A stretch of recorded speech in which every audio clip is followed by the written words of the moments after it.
Desiree, are you ready? Yep. Okay. We'll kick off with you. Okay. Let me just. Mikuderme, Chin Kiohe, Nahampipi say, Crystal, Muti Ashuti, Mikila Kewa, Mima Yesa, Okanichi, Saponi, Tuscarora, Nasman, Mima Meben, Watiwa, Nekiwa Biwa, Filahuk. So what I said was, my name is Crystal Cavalier Keck. I am welcome. I am Okanichi Saponi, Tuscarora, Nasman. I am from Mebane. Thank you, relatives, and good. So thank you guys so much for coming to our online MVP, no MVP Southgate Extension Indigenous-led coalition rally. So I just want to say this is an Indigenous-led call to action to stop the dangerous and destructive Mountain Valley Pipeline from harming Black, Indigenous, and people of color and other marginalized communities along its path. We celebrate the death of the Atlantic Coast Pipeline and utilize this momentum to shift our focus collectively to defeating the MVP.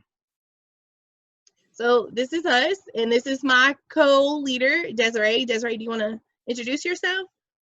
Sure. Can you put up the slide real quick? This one? Can you see it? Your screen's not shared. Oh, here we go.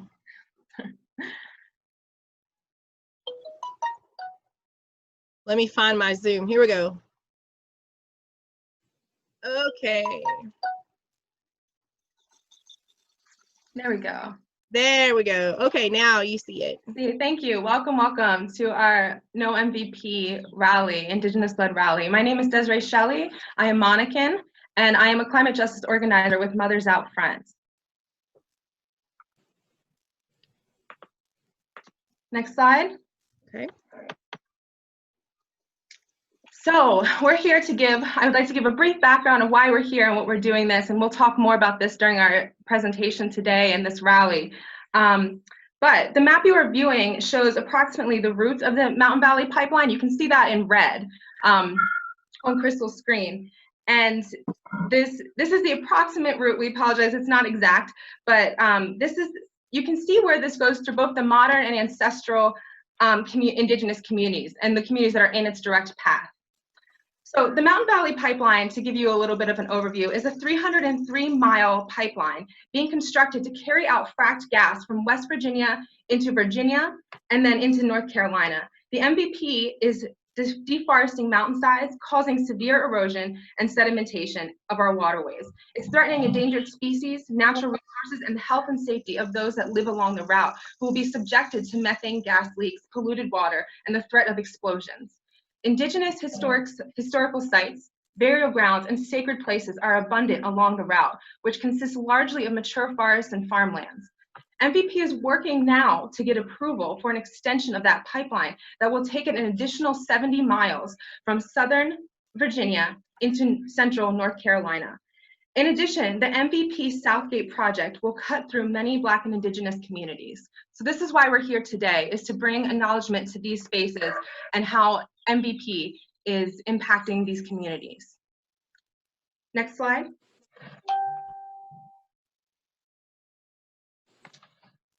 Now I'm going to hand it back to Crystal to introduce the speaker.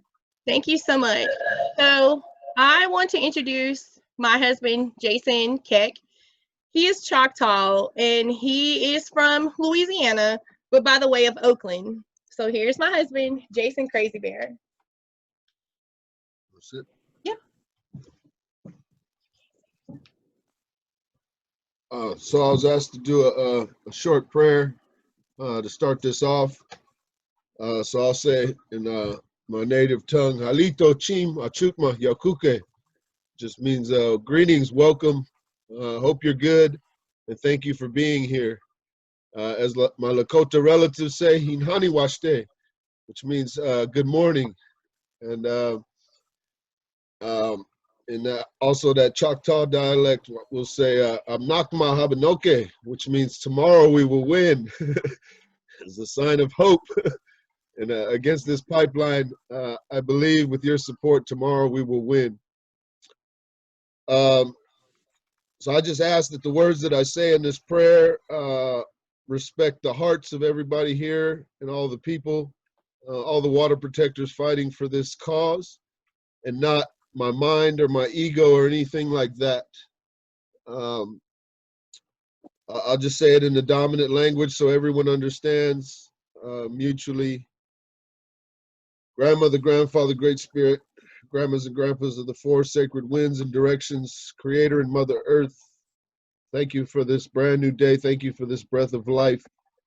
I ask that you forgive us, grandfather, for our previous trespasses and give us the strength as two-leggeds as we start to understand the sacredness of the water, as we start to defend the sacredness of the water, your first creation.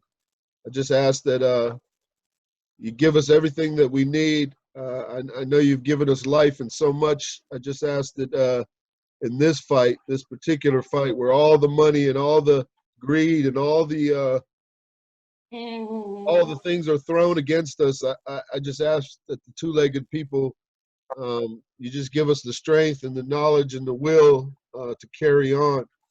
I ask you to protect all these people that are out here finally understanding that we must protect the water, protect their families, protect their health, grandfather, protect their hearts, because this is a hard, lonely struggle. So I ask that you put our minds and hearts together, and we may take this thing on as one. And I pray for so much more, but this is my prayer for this morning. Ahom Takuas in all my relations. Can you say it in the language? Like how you say it in the language? What? Lakota. The same prayer. Tunkashila hunchimaka, pila maya yelo wakantanka, wopila wakan, wopila washtea wakan. That's okay. Let me okay. sing that water song. So this is a song that I learned that they were singing up at Standing Rock in the No DAPL pipeline resistance a few years ago. It was a drummer came out of that resistance and told me that every drummer that teach this song, because this song is going to be really relevant in the times to come. So it basically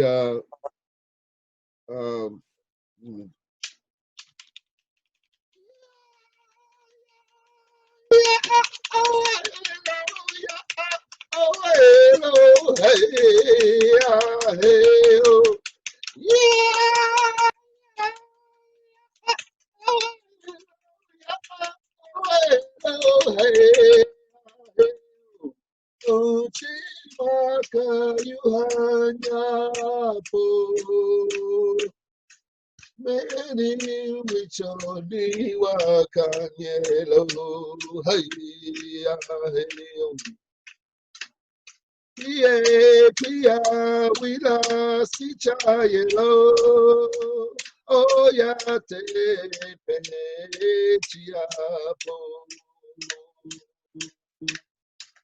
uchimaka yuhanyapo meni wichoni wakanyelo hey ya hey Pia wila si chayelo oya te pielo. Hey, hey, yo. All right, have a wonderful rally. Thank you for coming. And again, Anakma Abanoke. Tomorrow we will win. Thank you so much, Jason. So up next, we have my friend Patrick Suarez from the Meherrin Nation. He's going to be giving the Thanksgiving address. Patrick, you ready?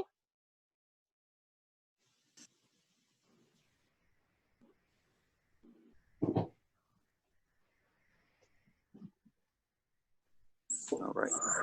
All right. Can you hear me? Yep, I can hear you. All right. Chewet, Skinny Liquidagwe. My name is Patrick. I'm a citizen of the Meherrin Nation. I live in Kernersville, North Carolina. Today I'm going to be giving the Thanksgiving address. Before any type of event, we like to give thanks to the natural world, to the things that we forget to give thanks to every day. And I believe today, in this world that we're living in, that we must not forget the things that make us who we are today. So I'll be saying it. Yaguari Huwadate, it means we are thankful for. So, Yaguari Huwadate, the people. Today, we have gathered and seen the cycles of life continue. We have always given the duty to live balance and harmony with each other and all living things. So now we bring our minds together as we give greetings and thanks to each other as people. Yaguari Huwadate, Mother Earth. We are thankful for our mother, the earth. She gives us what we need in life. She supports our feet as we walk upon her.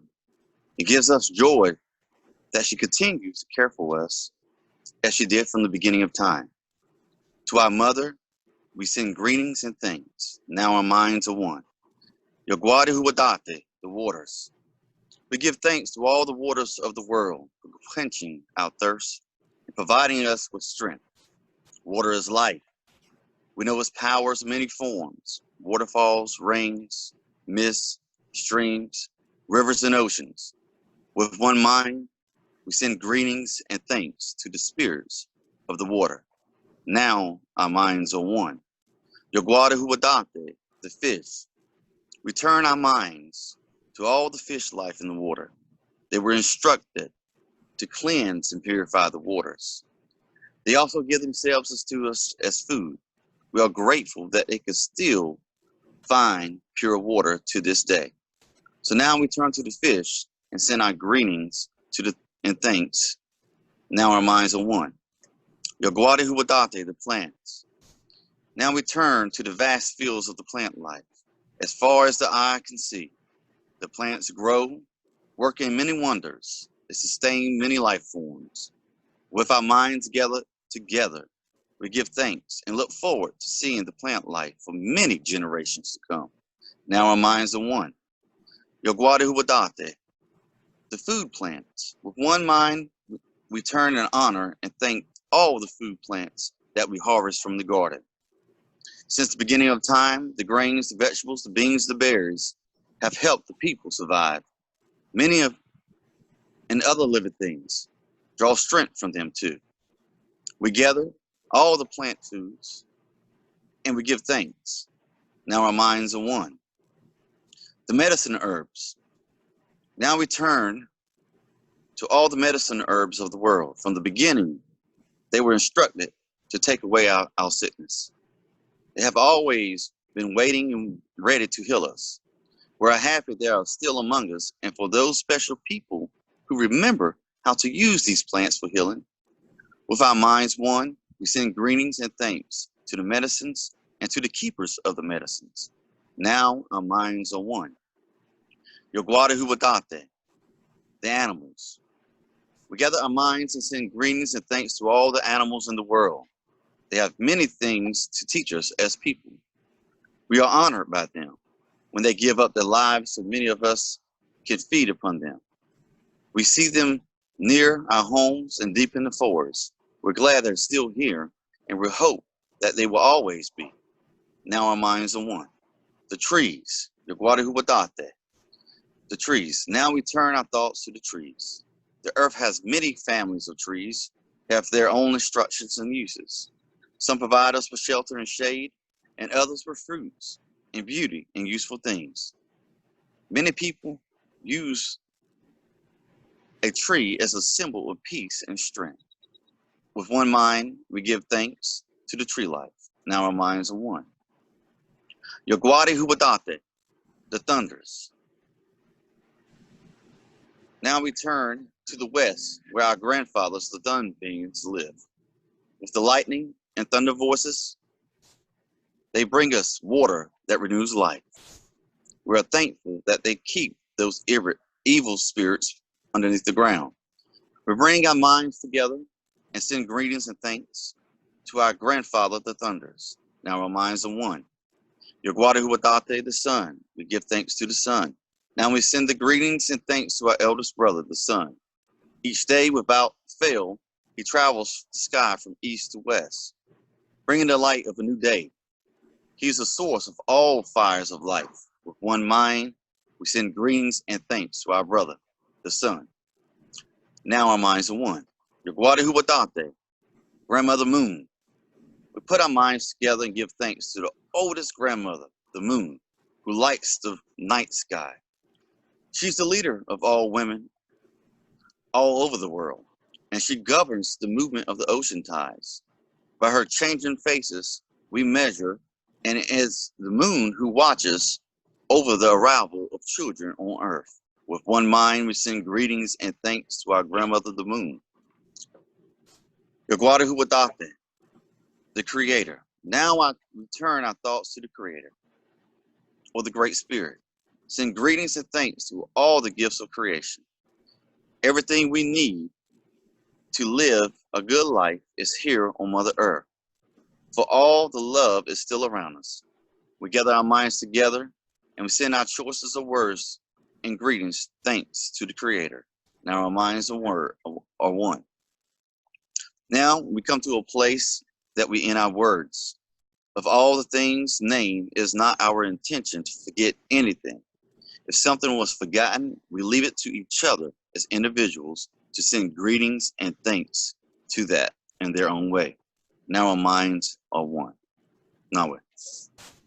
Patrick, thank you so much for giving us that Thanksgiving address and getting our minds on one. So up next, we have Lib from the Raging Grannies. And I'm so excited that Lib and the Raging Grannies can be here. So Lib, you want to take it away? Good morning. I woke up this morning with justice on my mind. But first, I want to thank you, Crystal, Desiree, Jason, and Patrick, for such a gracious welcome to all of us. I suggest that if you have your glass of water handy, that you hold up the water to the screen. Hold up the water to the screen, and then you have the opportunity to say thank you before you take a sip. You could also, if you feel so inclined, to say I love you to the water before you take your next sip.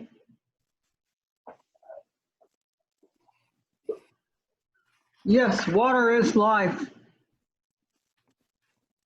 The Meherrin Nation refers to themselves as people of the water. We treasure water as sacred. So after reflecting on 6 years of fighting the ACP, I suggest 3 important aspects of cooperation. 1, public pressure. 2, lawsuits. And 3, personal commitment to nonviolence. Public pressure looked like organizations springing up all along the route. Alliances were formed. Homeowners sat in trees on their own property and were arrested.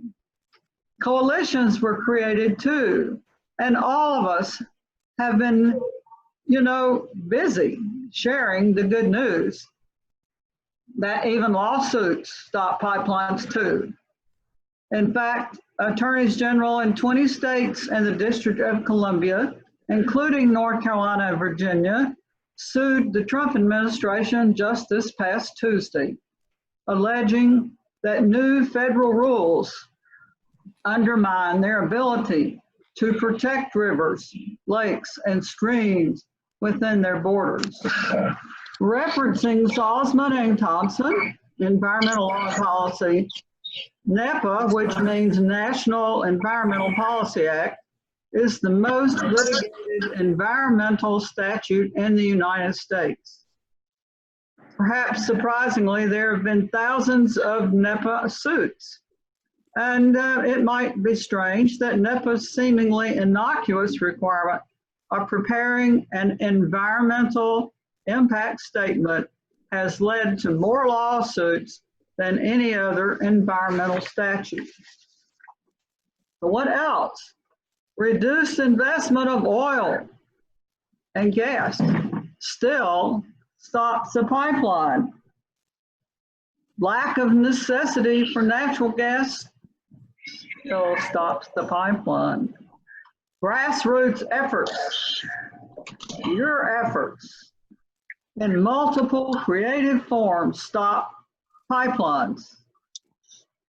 Good lawyers are essential. Public pressure is essential. Nonviolent attention and being trained in nonviolence is a part of our stability in going forward as we carry our interest in maintaining that water is a life. When the public commented and the Environmental Justice and Equity Board wrote a letter of recommendation regarding the ACP to Secretary Regan at the North Carolina DEQ, the letter stated, "We stand in full opposition of construction of the Atlantic Coast Pipeline. Let's encourage this Environmental Justice and Equity Advisory Board to make the same recommendations regarding the MVP." All of us are connected in visible and invisible ways. You make a difference, and please don't forget it. So, the Raging Grannies are prepared to sing for you today. Founded in Canada, we write our songs for specific occasions, convinced that singing out for justice is essential. Again, we are very grateful to have been invited to participate today. Here's a song written for this occasion, and you may actually listen to the song or sing along. Stop the MVP.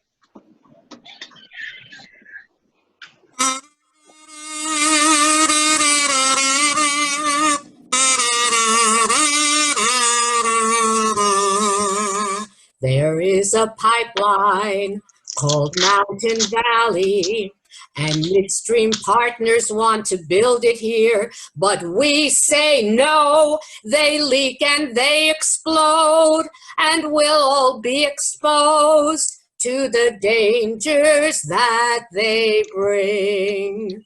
It's such a sad disgrace. Those landslides now took place.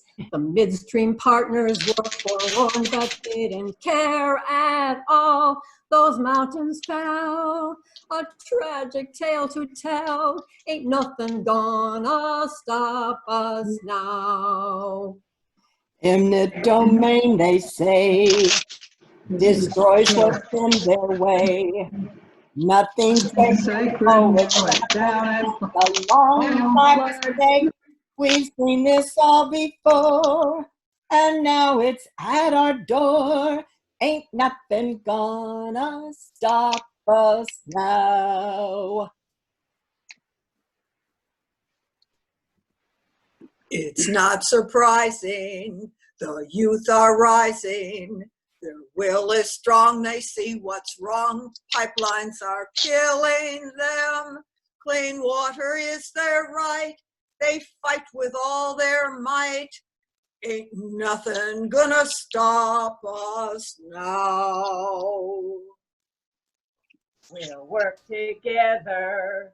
Green jobs are better than the temporary ones you'd get from MVP. Forward we'll always strive till pipelines take a dive. Ain't nothing gonna stop us now. There's no denying, if we keep trying, we will see the demise of the MVP. We've made history and won 3 victories. Ain't nothing gonna stop us now. Yes, we've made history for all the world to see. Ain't nothing gonna stop us now. Oh my God, that was great. Hold on. Thank you so much, Raging Granny. So I'm gonna, the next song was written by Vicky, and it's called The People or the Mountain Valley Pipeline. And so we have a video that was taped at the Eno, and I'm going to play this now for you guys. And just let me know if you guys can hear it, okay? Oh, wait.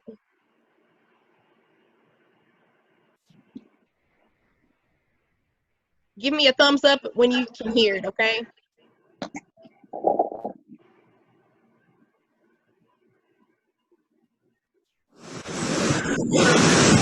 The people or the pipeline, which side are you on?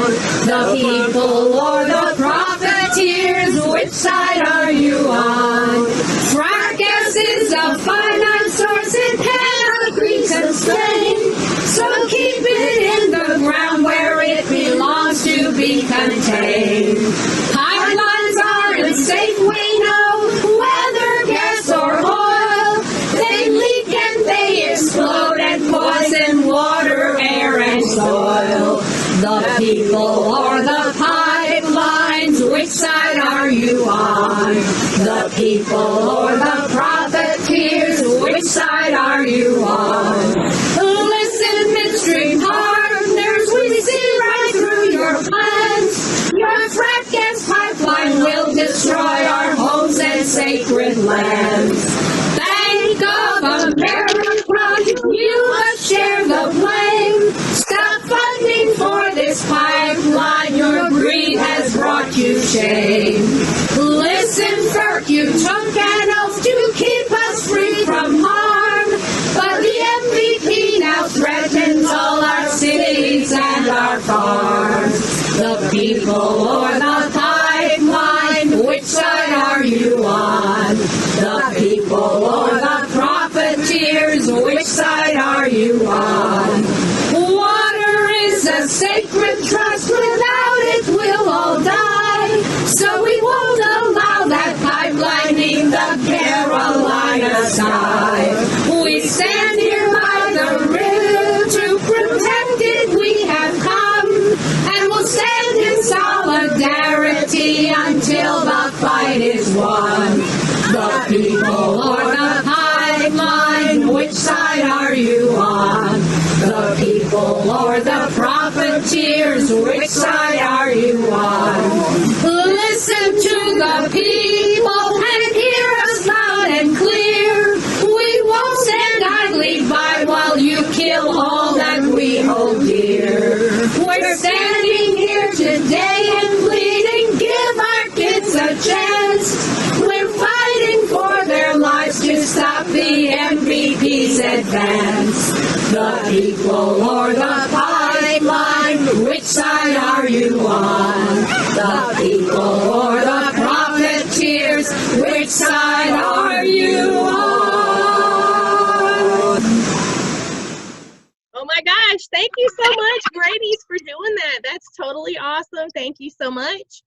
So I really appreciate you guys being here with us. You just warm my heart so much. So up next, I have Desiree. So I'm going to click to her slide. Desiree, are you ready? Yes, I'm ready. Thank you. First, I'd like to say thank you to the Raging Grannies and to Patrick and Jason for getting us started. Especially Patrick and Jason, thank you for getting us grounded. After hearing your prayers and your songs, for real, any nervousness I had about today, you helped ground me and help me think clearly. So I appreciate that. And for the Raging Grannies, thank you for getting us pumped up to fight. Thank you. Those were amazing performances. So I'm going to share a little bit about me before I get into some of what I talk about and a little bit of my personal story so you all understand why I'm here. So as I said before, I'm a climate justice organizer with Mothers Out Front, but I'm also a member of Monacan Indian Nation. And I'm going to share a little bit about me. So I actually, as a child, I grew up in Baltimore, Maryland. So like many Monacan people, my grandparents came to Maryland in search of job opportunities in like the 1940s and 50s. However, my heart has always been in Appalachia and the Blue Ridge. I loved visiting the Appalachian region and the Blue Ridge of Virginia as a child and as a young person. I always felt a deep connection to these mountains, valleys, and waters. I have vivid memories of walking along streams lined with mossy rocks and fern-covered ridges, where zebra swallowtails, butterflies dance among pawpaw patches, with sweet-smelling poplars and mighty oaks towering above me. But despite not growing up here, when I was here, I always felt like I was home. I credit this deep spiritual connection of place in the presence of to the presence of my ancestors in this region.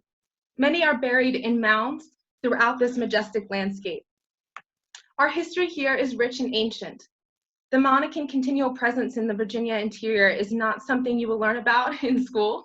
So it has been easy for many to devalue our history and archaeological record and to cast our sacred sites aside as being insignificant. Today, I'm only going to scratch the surface of our history, but I hope this will give you an appreciation of what we are fighting to protect. I am also going to share some of my experiences organizing around climate justice issues in the Roanoke and New River Valley region where I currently live. And how I'm also going to share how these issues intersect with social justice issues in our communities. Next slide.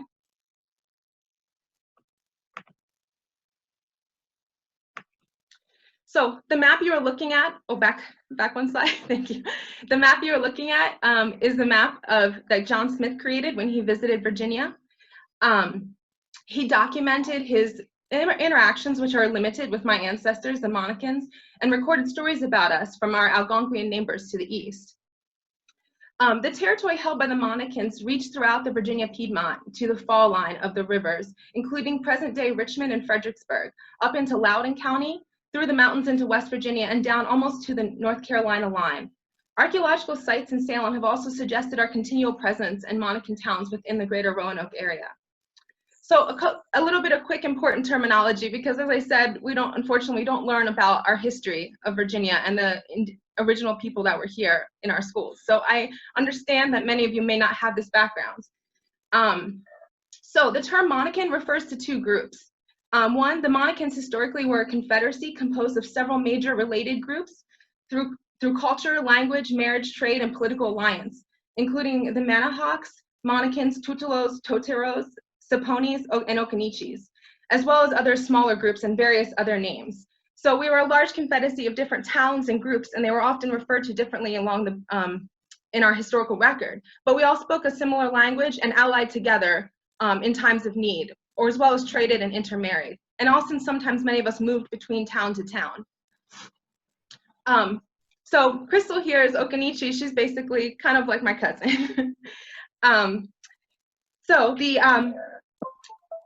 Therefore, the word Monacan represents both the larger confederacy as well as the smaller groups that inhabited the towns and the town of Manakin, also called Monacan. So today the term is also used to describe our present-day tribe, which has a tribal center in Amherst, Virginia.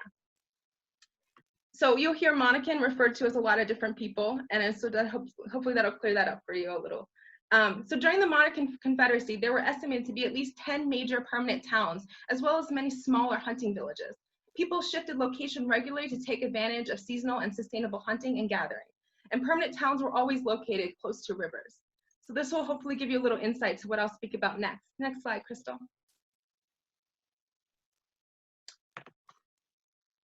So to give you a better view of the geographical region, I'll just talk about this shortly, but this is part of what we called home. But maybe it might be hard to visualize, especially from the John Smith map, which doesn't show our modern day borders.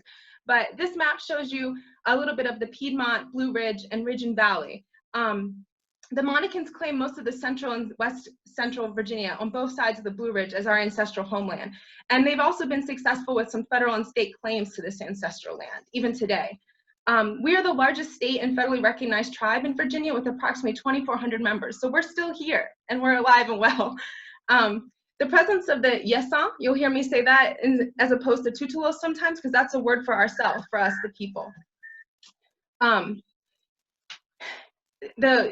The presence of us, the Yesan speaking people in the Virginia interior dates back approximately 11,000 years Many of the archaeological sites discovered along the Mountain Valley Pipeline route are thousands of years old, some as old as 10,000.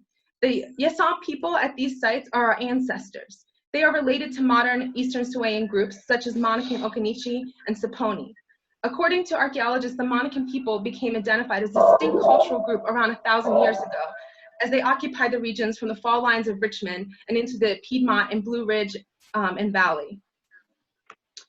During colonization around 1714, many displaced Monacans and Yesan people from various villages and towns were forced to relocate to Fort Christiana, and where they underwent forced European assimilation. After Fort Christiana closed in 1730, the Tutalon Saponi or Yesan that remained actually created separate villages and moved on. And that's how a lot of us became displaced into the regions where we are located now.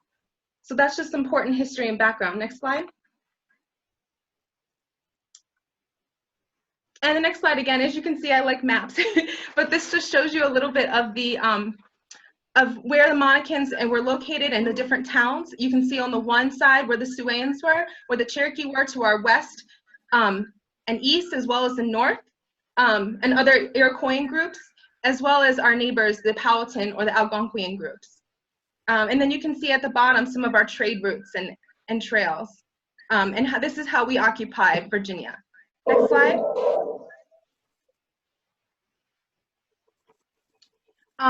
So I already talked a little about this, but this is Fort Christiana, which I won't go into a whole lot, but it's important to understand that we were once displaced and from our original lands. So often it's used to say that, well, this isn't your land, or this isn't Tutal land, or that is Saponi land. Well, it's important to note too that the displacement and migration of indigenous peoples has changed. And although the Monacans still reside on a portion of our traditional lands, that many of them have moved to other regions. Next slide. Okay, so this is one of the most important things I'll discuss today. This photo shows a Yesan burial mound located in Bent Mountain along the pipeline route. Thank you to, I did not take this photo, but thank you for Mara and those who took this to share this photo with us today. These mounds were our ancestors' graveyards. So to give you a little bit of background about burial mounds and why they're important to us, these mounds often contain generations of our ancestors within one mound. Descendants of mounds, the desecration of mounds like these is equivalent to disseminating an entire graveyard. So in the same way that we'd want to protect a historical graveyard, it's important for us as Indigenous people to protect these mounds like this, because thousands of our ancestors could be buried here. When our ancestors or our relatives in our tradition, when they passed, they were often initially buried where they fell or close to where they had passed. Later, relatives would often return to dig up the bones of the dead and place them in the mounds so they could be there with their ancestors. And they would do this during ceremonial times. So these mounds were visited over and over again for generations and generations. The mounds were marked with ceremonial stones, as you can see in this picture. And the mounds grew over time as more relatives were laid to rest there. Some of the largest mounds reached 15 to 25 feet in height, or 30 feet more in length. So some of the mounds we have in Virginia, there's about 13 of some of the largest and most significant mounds that they have identified as Monacan, range between having thousands of ancestors in them. So this mound, if you're wondering what happened to it, this mound was very close to the MVP. And initially this mound was directly in the path of the Mountain Valley Pipeline. So what happened was a fence was placed around the mound.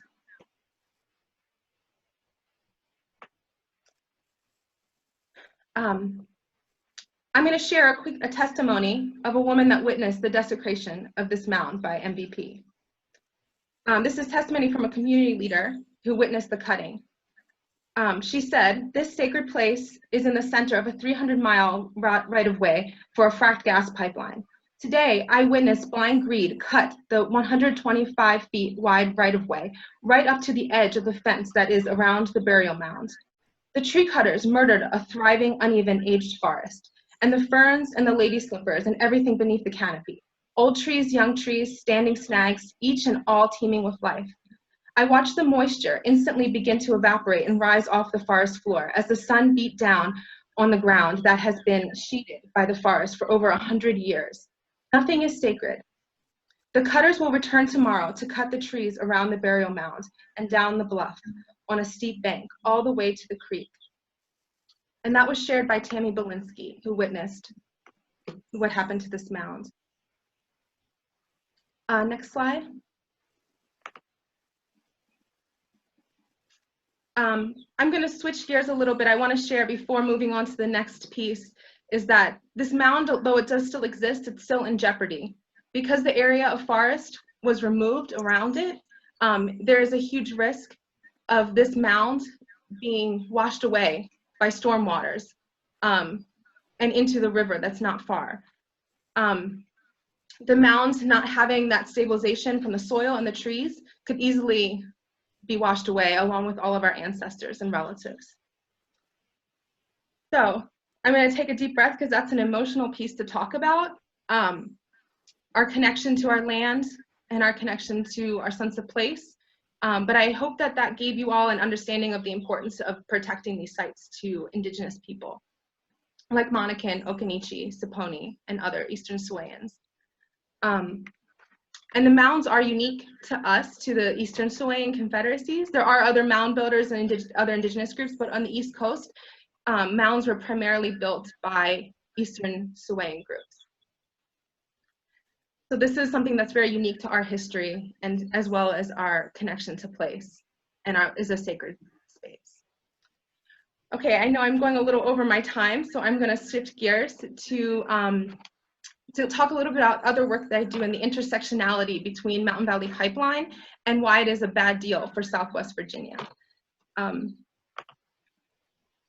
I am a community organizer and I work in Roanoke and other areas in New River Valley, you can go to next slide. This is just, again, I said I like maps, so this is just a map of the Mountain Valley Pipeline and shows where it hits through Roanoke and how closely it goes through Roanoke, as well as the Roanoke River. So I'm going to talk a little bit about the implications that this pipeline has for the citizens of Roanoke, even though it doesn't directly go through the city. It goes through Roanoke County, Montgomery County, and areas surrounding the city. Next slide. So often when organizing around pipelines, we sometimes think or are mostly concerned or just mostly think about the communities directly in the pipeline's path. But in Roanoke, you have many communities impacted indirectly. So this is where I'm going to tell you about some of those intersectional impacts. So there are some disproportional impacts, especially on low-income communities and ratepayers. Roanoke Gas Company, you'll hear me talk about that in a presentation shortly, is one of the main service providers in Roanoke. They are an investor of the Mountain Valley Pipeline. Roanoke Gas already has 2 pipelines coming through Roanoke, and I'll talk a little bit more about that. So the city of Roanoke will likely never receive gas from the Mountain Valley Pipeline. It's intended to expand their region into new areas, such as Franklin County, and then most of the gas is planned for overseas. So in 2018, to finance the pipeline, they have been raising consumer rates to make sure that they can pay for their portion of the pipeline. Next slide. And then this slide shows you, as I said, that Roanoke Gas already is served by 2 pipelines, East Tennessee and the Columbian Gas, so that it's not really needed for Roanoke. And then next slide, I'm going to not talk about this too much more because I'm going to play a video that really describes this well and provides a great visual. So Crystal, if you can go to the next slide or play the video on YouTube. Okay. Okay, let me get this video going here. Hold on 1 second. I gotta let my screen adjust.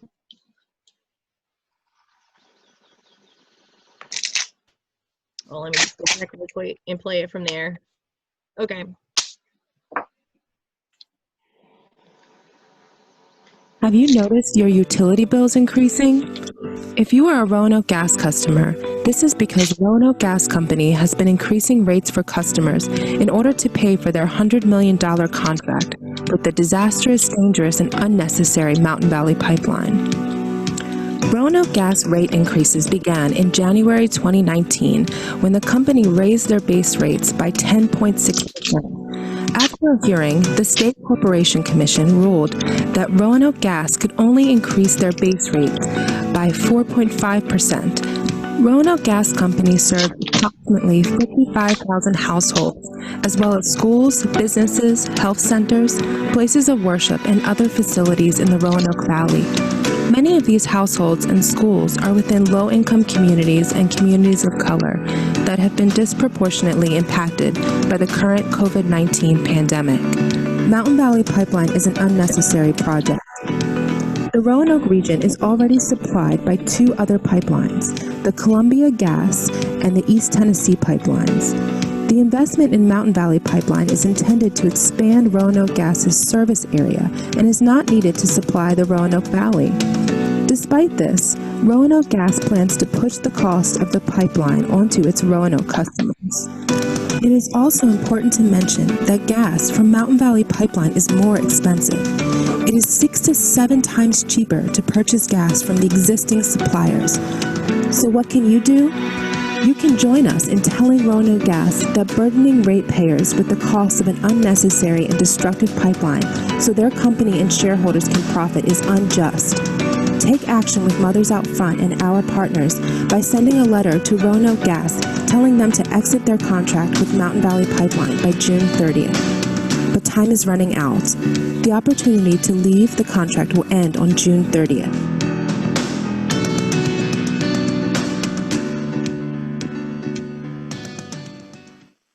It's very good. Okay, I'm going to go back to the slides. All right, thank you, Crystal. To give a quick update on that Roanoke Gas, that was a campaign that we did earlier this summer. But Roanoke Gas Company did come out after that. This is WSLS 10 on your side at 5:40. I've never been to Virginia. Sorry, I didn't know it was on autoplay. No worries, that happens with you too. Technical difficulties, virtual rallies, we do our best. Okay, go ahead. So as I was saying, an update on that campaign, because as you noticed at the end, we had a call to action for June 30th. So Roanoke Gas Company did come out and say after our campaign and after our letters and after we asked mothers and others to express why they felt this was unjust and that why they should leave their contract, that they would not leave their contract. So Roanoke Gas Company still is in the contract with MVP. And their justification was they kind of ignored the social justice issues and everything that we said, this is unjust. Roanoke City members aren't even getting this gas. They ignored a lot of that and said, well, the pipeline is already in construction, so we're going to keep and stay with it. But we're still pressuring, a divestment campaign, and we are still working to get shareholders and others to really switch away from investing and stopping the money flow that goes into fracked gas and dirty gas projects.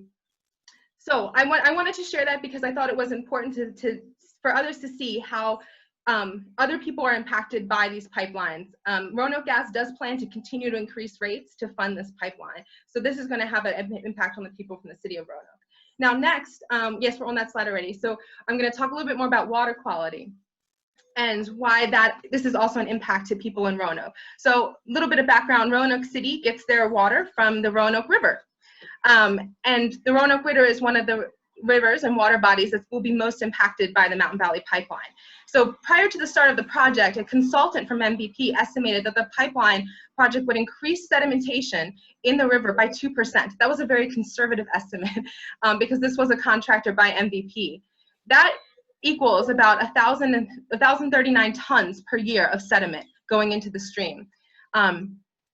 But even that amount would add, this small amount that they estimated, this conservative estimate, would add another $36 million in cost to an existing $78 million the city believes it will have to spend to comply with EPA requirements. So just a little bit of background, all cities and municipalities have certain total maximum daily load requirements that they have to comply with the Clean Water Act. So as part of their consent decree, the city of Roanoke is responsible for removing this sediment from their river, because it's their drinking water source. And so although MVP is causing this destruction, the sedimentation, they won't be paying anything to clean up this river. And who does that impact? Where does that money come from? It comes from the taxpayers and the city residents of Roanoke, who are not getting gas from this utility, may have their gas rates go up as a result, and now also are having their water polluted. Next slide. Okay, so now as I wrap up, I don't have a lot to say on all of these, but I wanted to highlight some of the work that our partners and coalition groups have been doing to monitor the water quality issues. So I talked a little about sedimentation. In case you weren't sure what it looks like for us here in Virginia who already have the MPP constructed or where it's in construction, these are some examples. These two photos were taken by a citizen monitor, Frida Cathcart. Thank you, Frida, for letting us use these photos. And I believe these two were at Yellowfinch, which is in Elliston, is one of the locations that Mountain Valley Pipeline is going through. And this shows you what MVP's erosion and sediment control measures are not helping. You can see clearly that the sedimentation is going directly into water bodies. It's overflowing over the silt socks, or the socks that they use, these long green tubes that they use to keep the sediment in.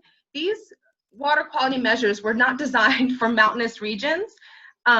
They were designed for urban planning. So they just don't work with the amount of rainwater and amount of runoff that is going down our mountainsides and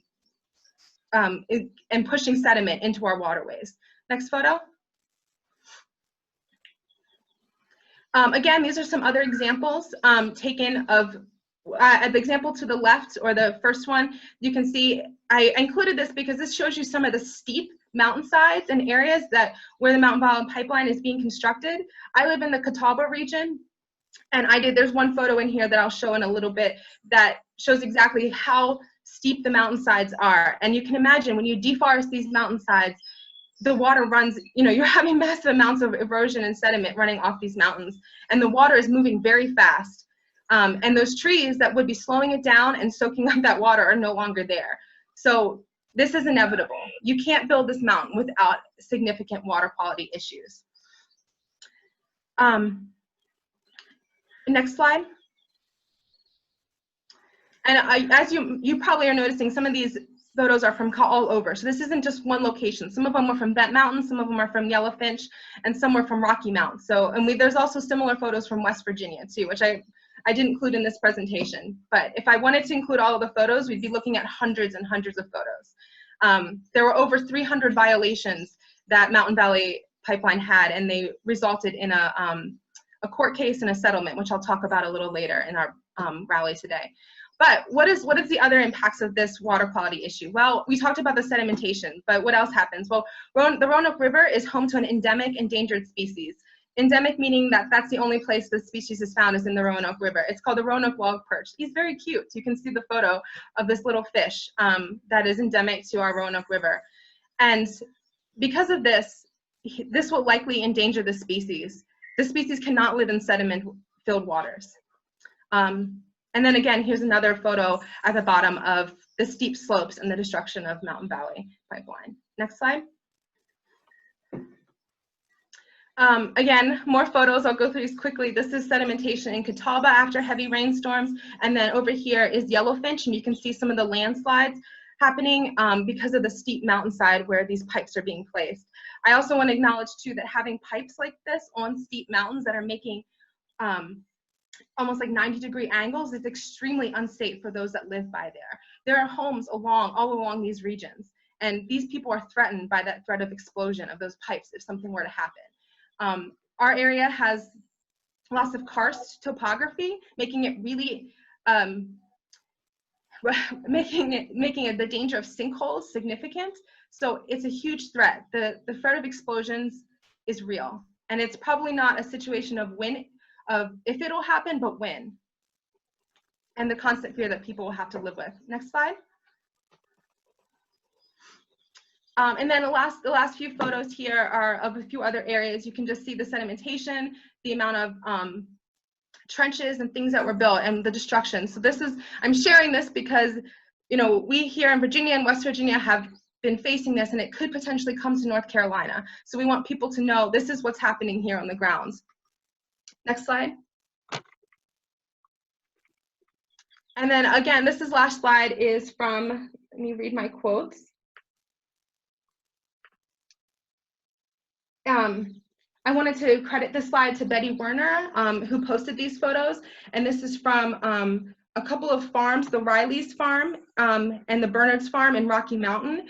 And I'm pointing this out too because this is also a social justice issue of that many of these people, there are many farms, and these are just one example. There are many other farms too that we don't have a ton of time to go into, but people's farms have flooded. Their wells have been contaminated. It's disrupted their livelihoods. Many of these small farms rely on their farmland for their income. So in this case, I believe one of these members had to actually move their farm due to the amount of flooding and the destruction and things that happened on their land. So the Rileys and the Warners were both living on the farm and had to move to Floyd and start their lives over because the destruction was so complete. So that's an example of their story, and I thank them and those that shared these photos with us and letting us uplift their story. And so next slide, and this is actually the end of my presentation for now on the intersectional impacts and what is going on here in our Roanoke and larger New River Valley areas. And I'd like to turn it over now to BJ Lark. She's also a Roanoke resident, an activist and community leader in Roanoke.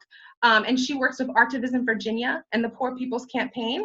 And I'm so excited that BJ is here. BJ and I met because of our work with social justice issues in Roanoke and our fight with the Mountain Valley Pipeline. So I'm gonna let her share a little bit about these two videos that we'll be playing from her performances and work that she has done.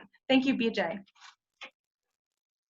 BJ, do you want me to play the video first or do you want to talk first? I can say a little bit. So that's what Desiree had requested. But okay. I'm sorry, you cut out. I didn't hear you. After the video. Okay, all right, I'm gonna go ahead. Let me know if you can hear. Give me a thumbs up, Desiree.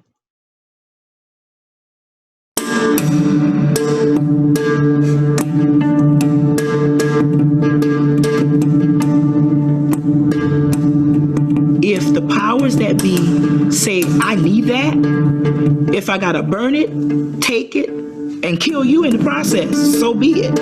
I will get what I want because I can. I'm gonna destroy everything you have to get rich because when I die, it doesn't even matter what I leave behind.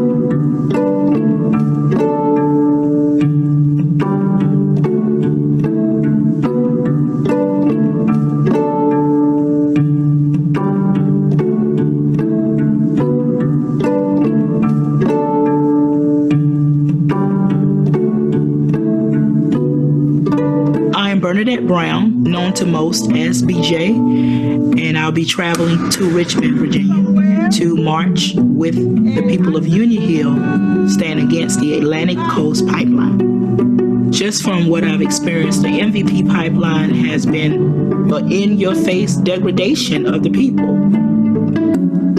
It's been a blatant sign that all of us don't hold the same value. I recognized a particular group of people, the African American historic community. I just want to go stand with them and, be a support for their community. I can't comprehend why something King had to march for decades ago. Here we are in 2019, still marching, crossing the same bridge they walked over for the same injustices. When I raise my voice, I know that I am taking a chance that I will lose something. If I take wise counsel, they would advise me, you need to stay home, mother your children, do what you can do to kind of stay under the radar and get through life. I believe that's the reason things are like it is. It's all or none. And until we actually come together in unity, I don't know what it's going to take to break these powers that feel that they run things. Everything I need, I've been gifted. Air, water, everything that's essential to me staying alive was not made by the hands of any man, in my belief. It was gifted by the Creator.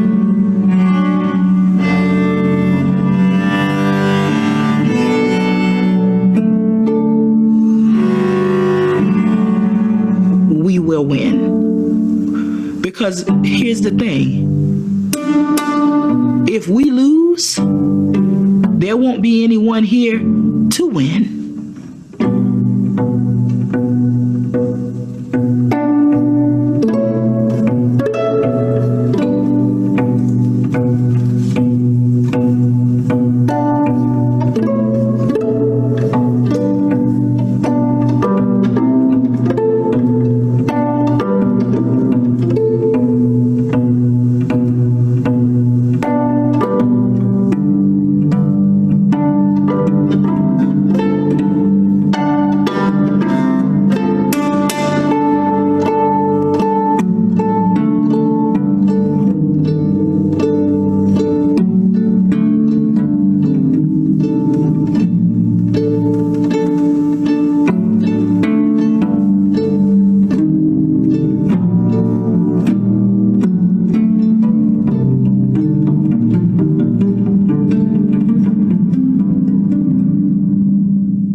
Before we go into the next video, I first want to say thank you, BJ, for allowing us to share that. And part of the reason we wanted to bring this video and this recording in is because we wanted to also celebrate the death of the Atlantic Coast Pipeline.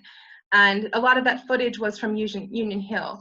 And we feel, many feel strongly that the Atlantic Coast Pipeline was in part defeated by the coalition of Indigenous and Black communities that fought that pipeline. And without the work of people like BJ and those at Union Hill that fought it, the Atlantic Coast Pipeline could be in construction now. So I'd like to allow, before we go into playing BJ's next song, to allow her to talk a little bit and share a few words about her work and anything that she would like to share regarding her work in the Atlantic Coast Pipeline and Mountain Valley Pipeline. Thank you for being here, BJ.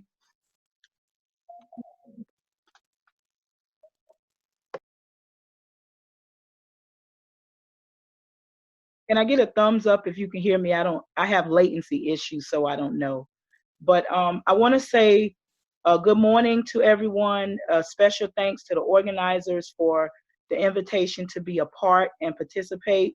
I love being in the presence of our raging grannies and just hearing so much of the wonderful work that inspires and empowers us. As an artist, an educator, a mother, and an advocate, I stand with everyone as we fight and continue this climate justice movement. Now, I am the granddaughter of Black Seminole, Afro-Indigenous, and we're from the Southern Glades region. And I grew up in the Gullah culture in the Low Country. And so I connect so much because my entire life, I have been aware and experienced a huge disproportionate impact on communities of color.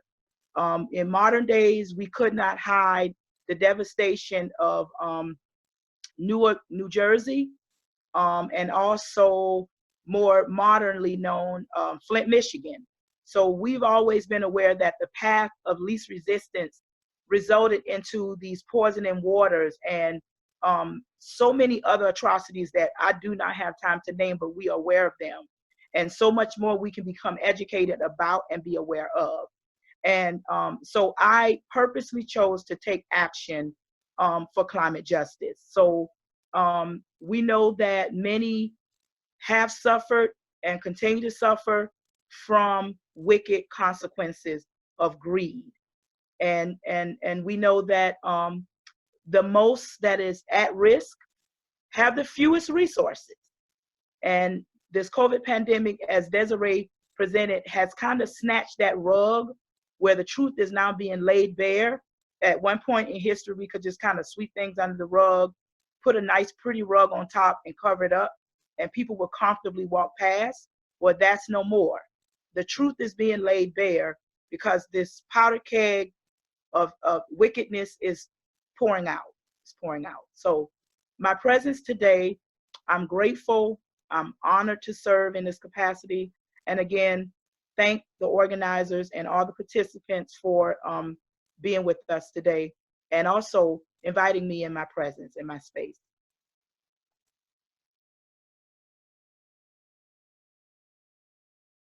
Ready for me to play the video, Desiree? Yeah, I was just saying, thank you, BJ. And now we're going to play a video that BJ recorded called Listen with Artivism. And BJ, am I crediting this video correctly? What else would you like to credit it? Well, credit. Okay. Give me a thumbs up if you can hear it when you start.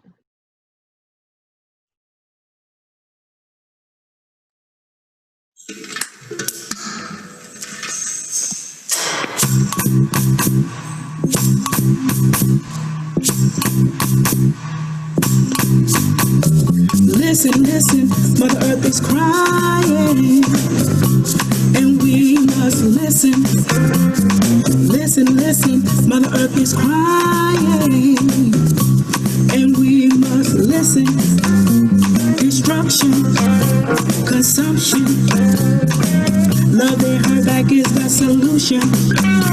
Destruction, consumption, loving her back is the solution.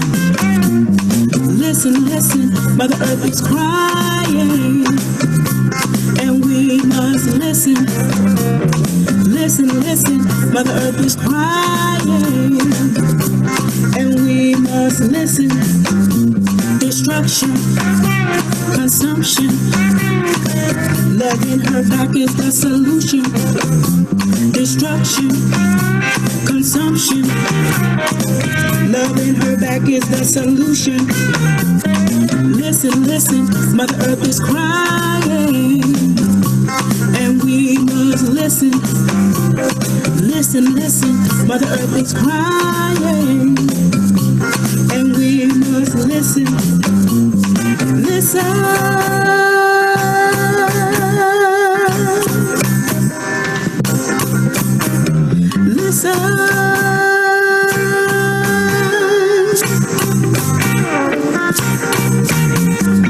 Love for the earth, love for yourself, love for the earth, love for each other, love for the earth, love for yourself, love for the earth, love for each other. Listen, listen, Mother Earth is crying, and we must listen. Listen, listen, Mother Earth is crying, and we must listen. She's on fire.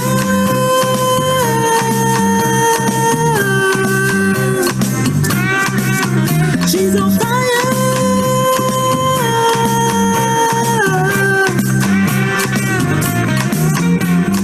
Listen.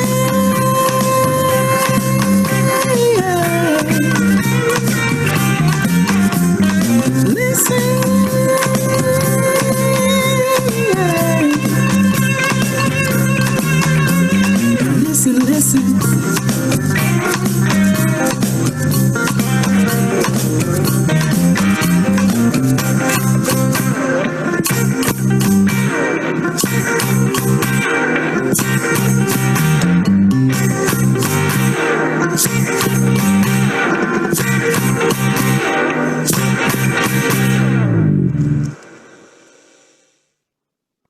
That's pretty amazing. Good. That was great, BJ. Thank you for sharing that video. Thank you again, BJ. And that was BJ Lark and the Sun Sing Collective with Artivism Virginia. Thank you again. And can I ask a quick question, BJ? Do you mind sharing where did you which park were you in? Were you in Roanoke when you recorded this?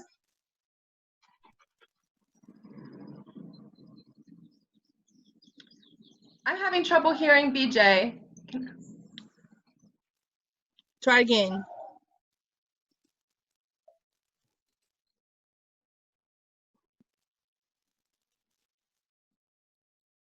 Maybe BJ can put it in the chat and then you can read it. Yeah.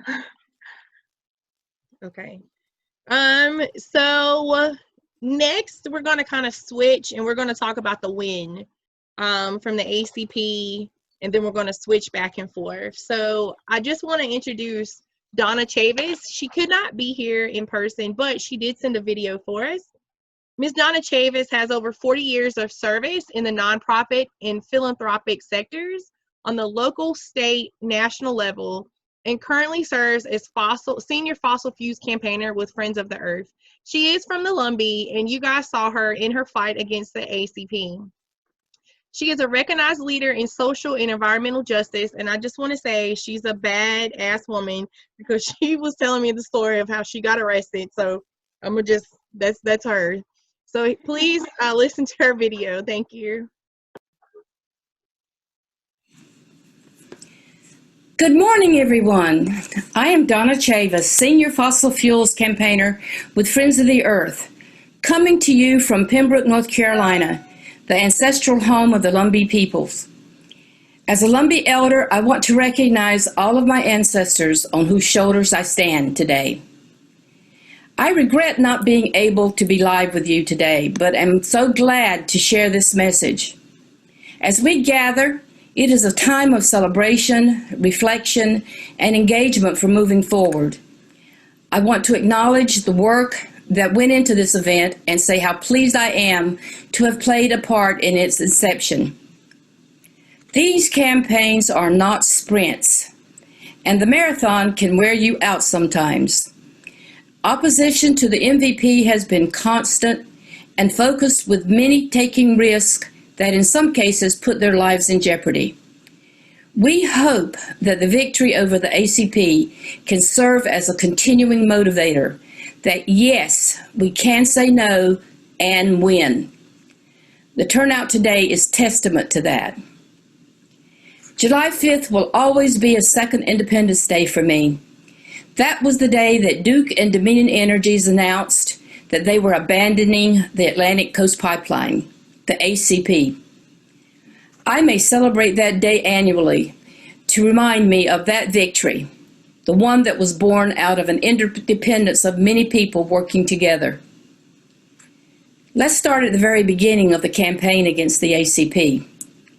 The former Atlantic Coast Pipeline was a proposed 604-mile fracked gas pipeline that would have run from West Virginia to Virginia and through North Carolina.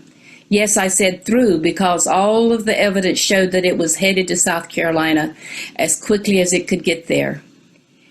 Dominion Energy and Duke Energy are the primary owners of the project, and Dominion was responsible for its construction. The ACP must be viewed through an environmental justice lens, and I would say the Mountain Valley Pipeline has the same dubious distinction. 7 out of the 8 counties that the pipeline was proposed to run through were counties of persistent poverty. The route was on what we call Hurricane Alley, with the communities constantly in danger of devastating storm events.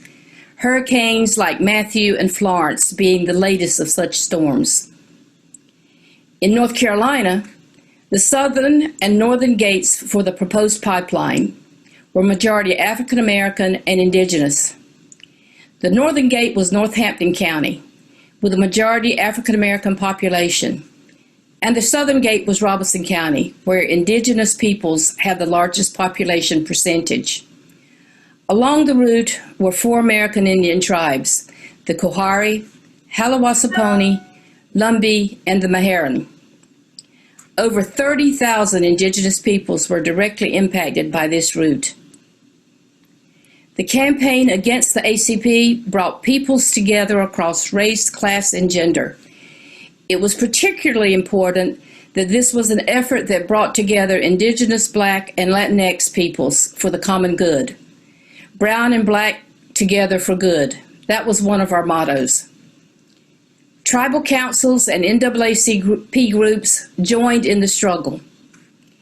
In Northampton County and Union Hill, historic Black communities were threatened with compressor stations, while rivers, streams, waterways, and subsistence lifeways were at risk for indigenous peoples.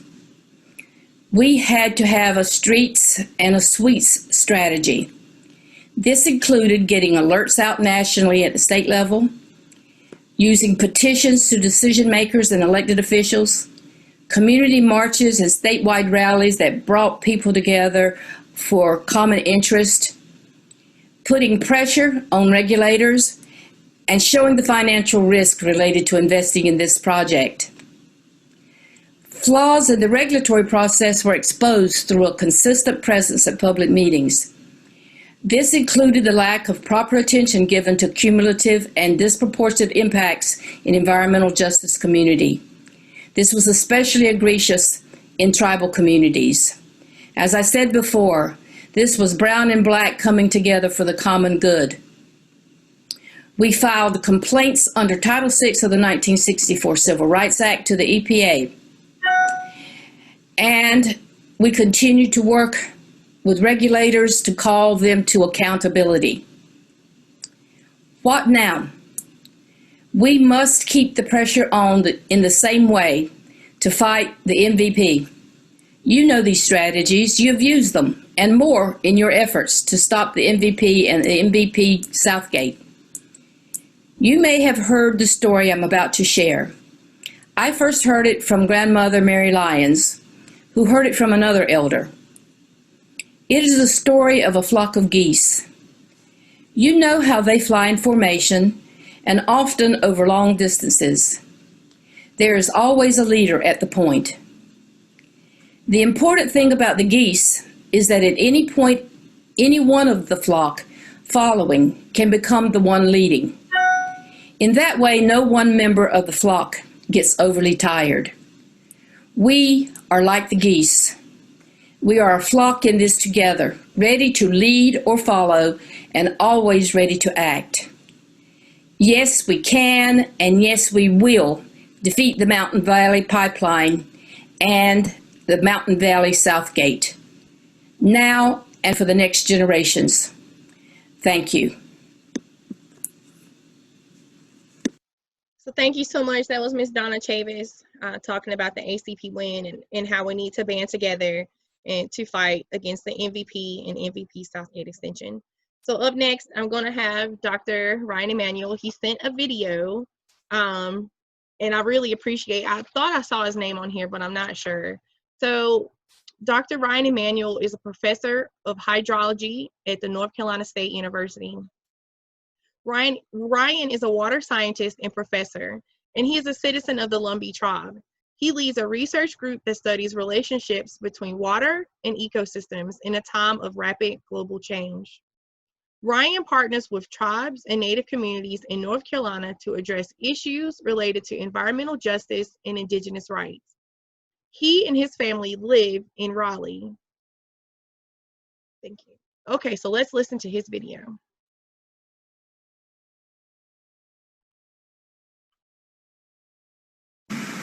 North Carolina is home to the largest Native American population in the eastern United States. These Native Americans belong to several different tribes, each with its own unique history and culture, but with many shared experiences, both positive and negative. One of the negative experiences is that of erasure. At various points in time, governments and institutions have pursued policies that ignore Native people and render us invisible in ways that threaten our ability to survive as communities with living, vibrant cultures.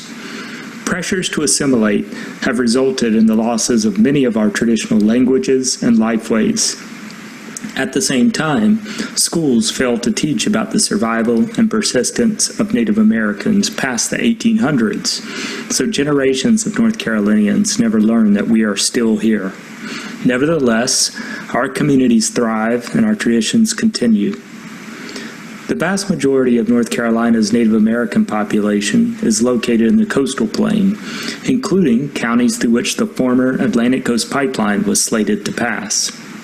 First announced in 2014, the pipeline was a joint venture between energy corporations, and it was designed to bring shale gas from fracking operations in West Virginia down to power plants and distributors in Virginia and North Carolina. From the outset, the Atlantic Coast Pipeline suffered from a lack of engagement with Native American tribes, including 4 tribes in present-day North Carolina whose territories lay along the route: the Lumbee, Coharie, Hallawasaponi, and Meherrin tribes all live in eastern North Carolina, occupying parts of their traditional territories where their ancestors have lived since time immemorial. Moreover, the southern terminus of the pipeline was slated for Prospect, a Native American community in Robeson County, and an important center of Lumbee culture and community. Energy companies did not discuss their plans with these tribes prior to publicly announcing the pipeline in 2014, and government regulators did not recognize the historical, cultural, and ethical responsibilities of these tribes toward their territories while conducting environmental reviews or issuing permits. Some of the impacted tribes attempted to gain a seat at the decision-making table by demanding that government regulators consult with them during the environmental review process. In 2017, leaders from the Lumbee, Coharie, and Halawassaponi tribes wrote to federal regulators pointing out the omission of Native peoples from the pipeline's environmental review. Other Native organizations, including the North Carolina Commission of Indian Affairs and the National Congress of American Indians, joined their voices with those of tribes to demand that pipeline operators update their environmental review. All of these groups also pointed out that not only had regulators failed to engage with tribes, but they had also failed to acknowledge racial disparities in pipeline routing. These disparities include Native American populations that were several times higher along the pipeline route than expected based on statewide numbers. A 1994 executive order actually requires regulators to acknowledge these kinds of disparities. Tribes, Native organizations, and many others pointed out that none of the regulatory documents had made such an acknowledgement, and they demanded that regulators own up to the disparity. Unfortunately, this did not happen. Regulators finalized their environmental review and approved the pipeline without direct input from affected tribes. Regulators' last-minute attempts to indirectly receive tribal input created confusion and contradicted policy on tribal engagement because they relied not on direct discussions with tribes, but on developers acting as intermediaries to convey tribal concerns to regulators. Later on, some tribes and organizations issued resolutions against the Atlantic Coast Pipeline. Pipeline developers reportedly attempted to reach financial settlements with some of these tribes, but at least 2 tribes rejected the developer's offer. Eventually, federal regulators declared that they had no legal obligation to consult with these tribes. Federal regulators did not, however, address racial disparities in their final statements on the Atlantic Coast Pipeline. Their failure to properly account for these disparities in decision-making were part of a federal appeals court case that was set to be heard in late 2020. However, the developer's decision to cancel the pipeline of July of the same year meant that the case would never be heard. Although the demise of the Atlantic Coast Pipeline means that regulators will not be held accountable for this oversight, it is important to stay watchful and hold them accountable in the future. The Atlantic Coast Pipeline was stopped before the worst of its impacts could occur.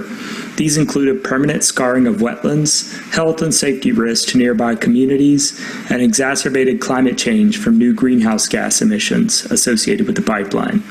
Because most of these negative impacts were set to fall unevenly on Black and Native communities and the landscapes they rely on, the project was demonstrably unjust. We should celebrate the fact that these particular impacts will no longer occur. However, we should also remain vigilant because similar pipeline projects are still in the works. The Mountain Valley Southgate project carries many of the same risks to people and the environment as the Atlantic Coast Pipeline. Its impacts fall on different communities than the Atlantic Coast Pipeline, including different Native American tribes. 2 of the most important things we can do as a collective community are to help elevate the voices of Native Americans and other marginalized peoples who could be impacted by this project, and to speak truthfully and completely about the impacts of the pipeline and where the burdens will fall. I support efforts by Occaneechi people to have their voices heard, either as individuals or collectively as a Native nation. I urge you all to make sure that their voices are heard and respected in the decision-making process. I support robust research on the disparities and other environmental justice implications associated with this project, and I encourage everyone to carefully scrutinize all state and federal decision-making documents to ensure that critical information is not omitted. This information could include Indigenous perspectives on environmental and cultural impacts, and it could also include science-based assessments of the pipeline's climate, safety, or other impacts. The state of North Carolina has already questioned whether the Mountain Valley Southgate project is consistent with its plan to decarbonize our economy in the coming decade. And while I fully support this effort, I want to make sure that it happens in a way that does not force marginalized peoples to shoulder the burden of that transition through misguided projects that falsely claim they can decarbonize through new and ongoing commitments to natural gas and other fossil fuels. The state has also made commitments to environmental justice, which seeks to undo the historic habit of burdening marginalized peoples with pipelines, power plants, and other harmful infrastructure. Let's hold our leaders accountable for the values that they have espoused.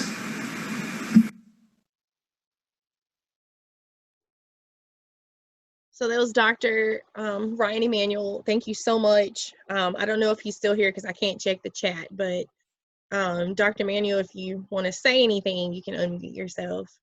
If not, that's fine.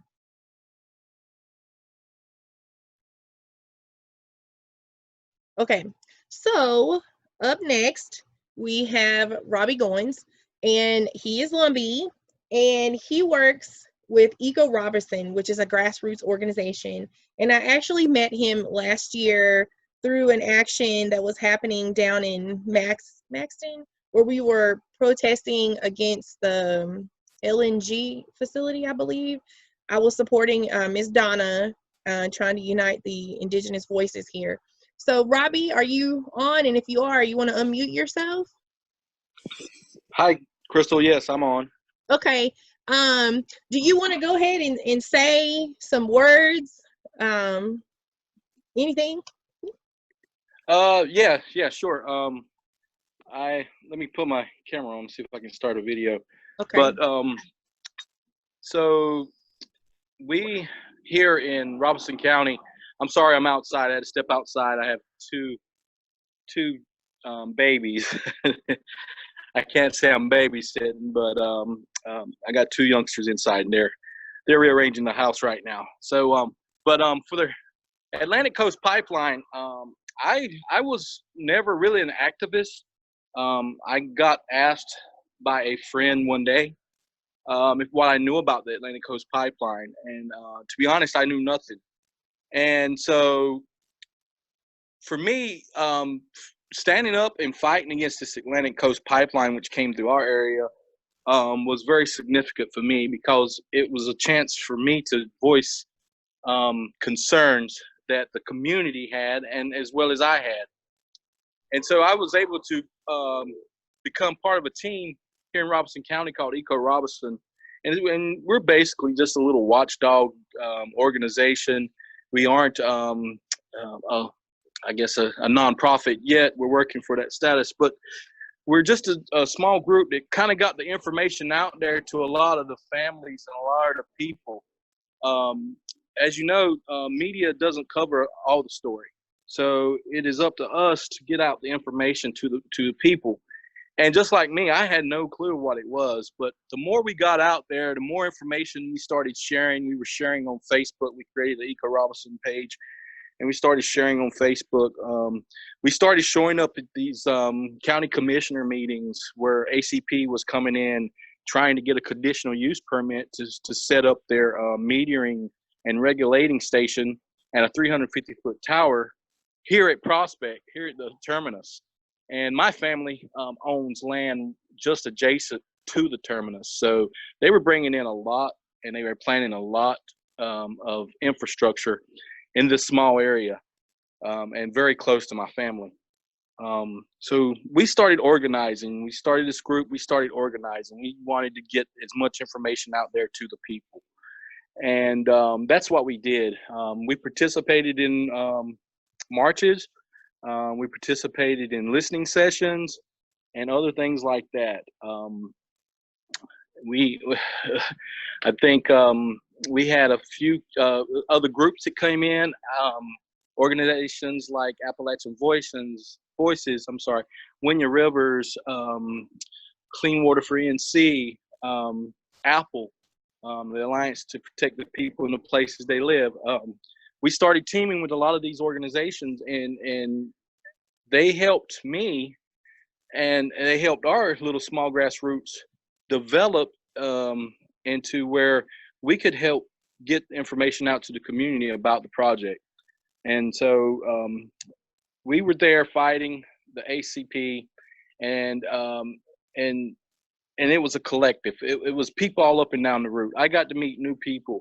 Mr. Tom Clark, we did a tree ceremony on his land where his grandfather had planted a tree when they were young, so they would have shade one day to fish at a pond. And ACP just came in, the trees and like nothing around it, the only tree there, and they cut it down. So it was a significant moment for us. We had a ceremony for him and his family, just to give them blessings and to let them know that, you know, we stand with them. And so we were doing all this, and like Crystal talked about, Dominion just kept coming in, and they were talking to these landowners, saying your neighbors already signed. They were putting pressure on them, so a lot of them thought they had to sign away.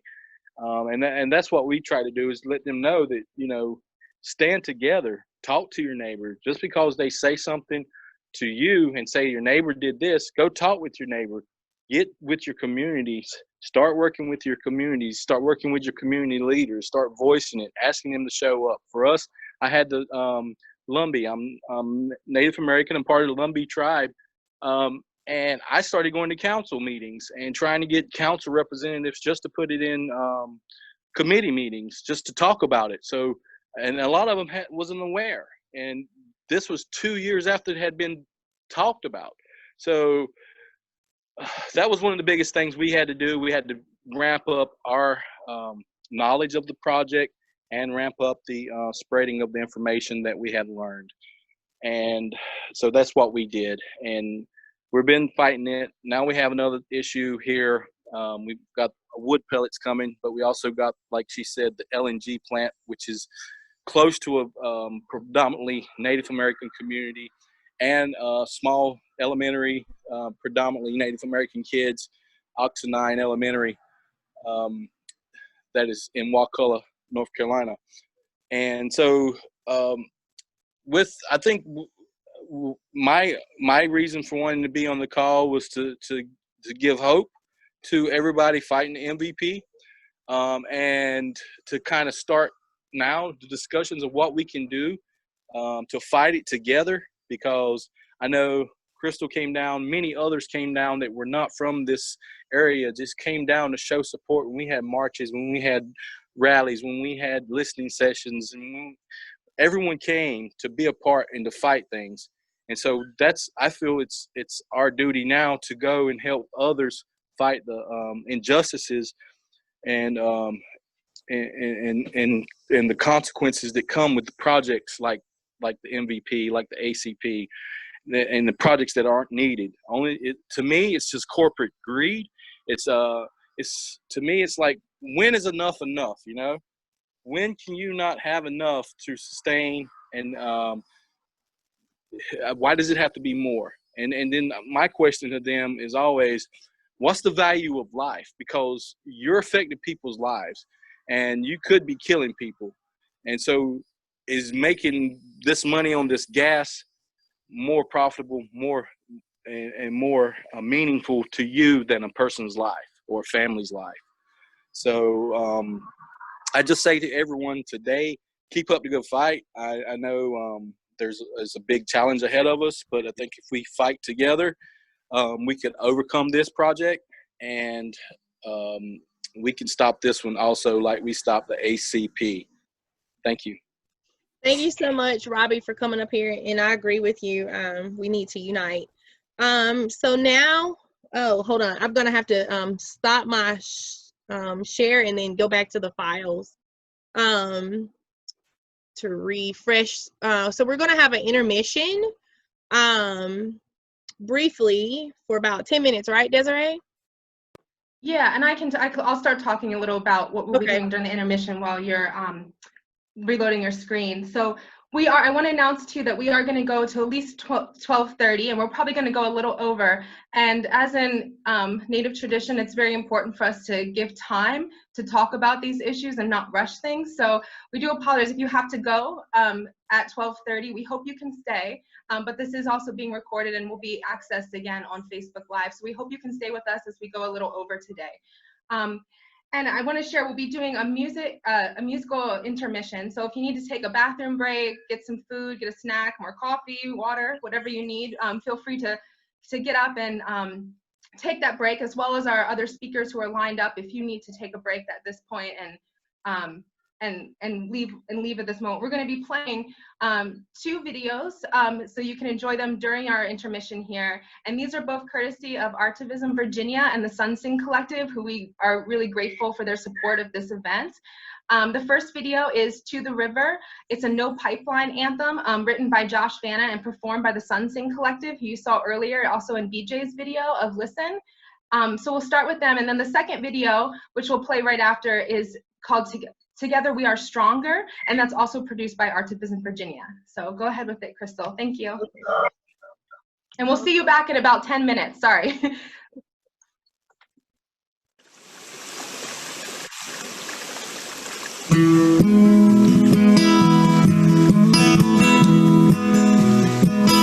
I'll take you to the river, tell you what I see. I see the truth in the water, shining back at me.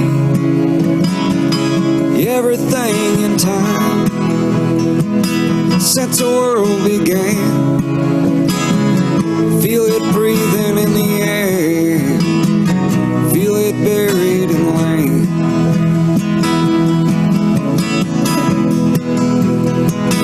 I'll take you to the river, tell you what I hear the thunder in the distance, I hear the river say a prayer.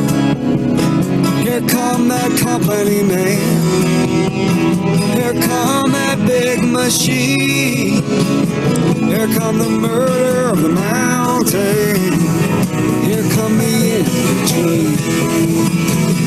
I'll take you to the river, I'll take you to the truth.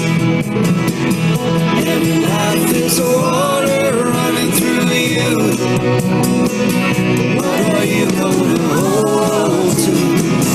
What are you gonna do? I'll take you to the river, I'll take you to the truth.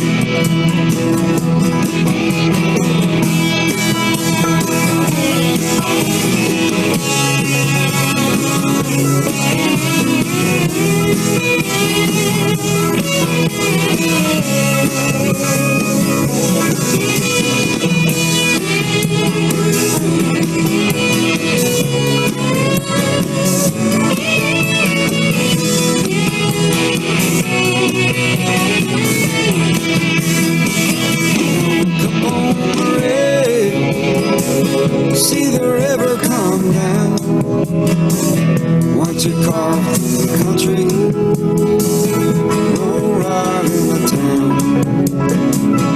Everything in time, running through our veins.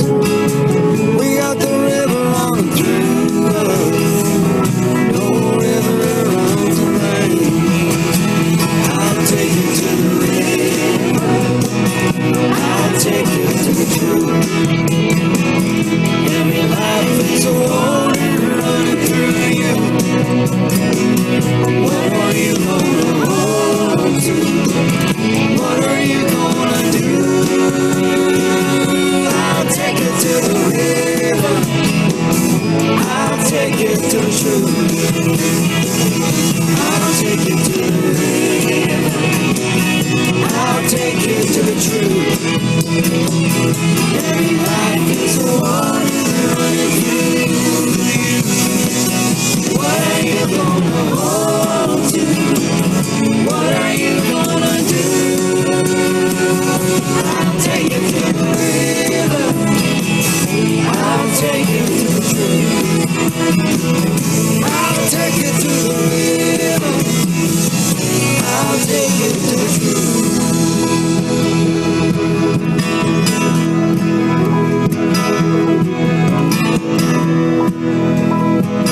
problem is you try to follow the rules, and the pipeline makes the rules up as they go along.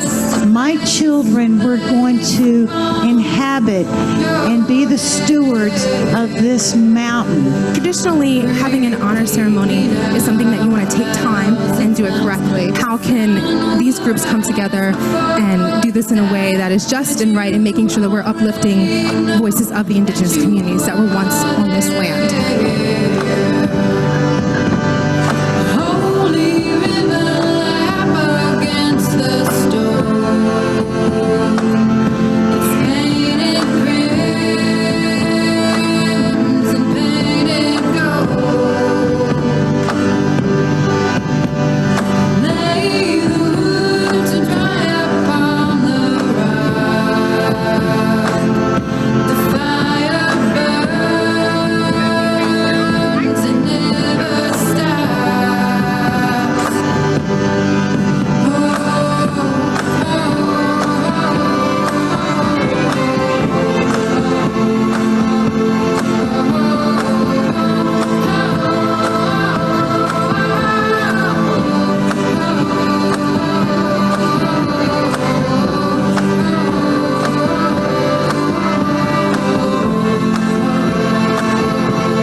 Okay, Desiree, so do we go to the next slide? Yes, yes. So I just want to say thank you again. For those of you that missed it, that was 2 videos by Artivism Virginia, and I just want to share that those videos were both in part filmed in some of the places along the MVP route. So you could see some of the destruction from those sites. And the Together We Are Stronger was filmed largely as part of a rally we hosted last September, as well as a gathering at Bent Mountain called the Circle of Protection. So if you'd like to view those videos too, they're always on Artivism Virginia's YouTube page, or you can find Artivism Virginia or Water is Life on Facebook. So thank you very much again for those videos and for those who performed those and produced those videos. So again, I'm going to introduce someone who unfortunately is unable to be here with us today. Beth Roach was going to join us, and she did have a last-minute unforeseen situation where she could not be here with us. But I'm sharing a few words regarding the Alliance of Native Seakeepers, who Beth Roach, as well as Fix Kane, are co-founders of. And the Alliance of Native Seakeepers, I am forever grateful, because Crystal and I did not share this, but both Crystal and I are seed keepers. And that is how we met and came together as part of our organizing. And what I wanted to do was kind of discuss cultural healing in just a few words. And I'm not going to give this justice as much as Beth would if she were here speaking live about this. But Beth is from the Nottoway Tribe of Virginia, and she's the co-founder, as I said, of Alliance of Native Seed Keepers. And she's also a development associate of Sierra Club's Virginia chapter and a program leader for Women's Earth Alliance and Sierra Club's Grassroots Accelerator program. And she also would consider herself a water, land, and seed defender. Now, to give you a little bit of background, the Alliance of Native Seed Keepers, their mission is to seek out a future where Indigenous peoples may live with the security of food, health, culture, environment, unity, and justice. And their mission is to redevelop the spiritual bonds of our people have with the seeds, which in return teaches us how to become more environmentally, culturally, economically, and health conscious. So some people who are not as familiar with the spiritual connection of Indigenous people to seeds, may not understand the coalition. Why are we talking, the connection? Why are we talking about seeds when we're talking about fighting pipelines? Well, for many years, people connected to the land also to the seeds, which are basically a little form of life that we hold that nourishes us. And it's our connection to our mother, to Mother Earth. And through the growing our traditional seeds, we're also able to reconnect with our ancestors and our lands. So this is part of the reason that we use seeds as a cultural healing. So when areas of our lands have been desecrated, we've sometimes come back to growing our seeds as a way for cultural healing. And I do wish that Beth had been able to be here today, but I wanted to share that with you about our connections and how we plan to use seeds as a way to thrive and continue our culture, even in the midst of so much devastation and destruction and injustice. And that Alliance of Native Seed Keepers has also really been an important ally for supporting our efforts and uplifting our voices and using the Alliance as this entity that can then also push for justice for Indigenous peoples as well as others, as well as our food sovereignty. And they've been very supportive of Monacan, even though Fix and Beth were not part of Monacan, but they have really helped to ally behind us and also work to help us with pushing out when we were also facing other destruction to our cultural sites, such as this site called Rassawik, which I won't go into today, but if you're interested to know about the battle to save Rassawik, which is a historic Monacan town, you're welcome to look more into that and Google it. But again, seeds can be healing justice, and I want to uplift us as seed keepers and let people know about this organization and things that we are doing. So thank you for that. Okay, I didn't know. I went ahead and advanced the slides to show everybody. So up next, I have Omega Wilson. I'm not sure if his wife Brenda is on. Omega, are you on? Yes, I'm on. I'm right here. Okay. My wife is not on. Okay. She's not here. She's busy doing something else. All right. Okay, you can take it away. Okay, well, just as a background introduction, my family heritage is from the slaves that came over, the blood of the plantation master, the Scott family here in Alamance County, North Carolina, and indigenous family members from the Cherokee area in the mountains of North Carolina, as well as Bass Mountain here in Alamance County. My wife's heritage includes her grandfather who helped raise her, who was Seminole, out of Jacksonville, Florida, and helped raise her in the city of Philadelphia, by the way. Our sons, twin sons, were born in Mississippi, where we were able to be observant of the desecration of burial mounds for indigenous people and the plunder and robbing by whites who were looking for quote-unquote artifacts and treasure.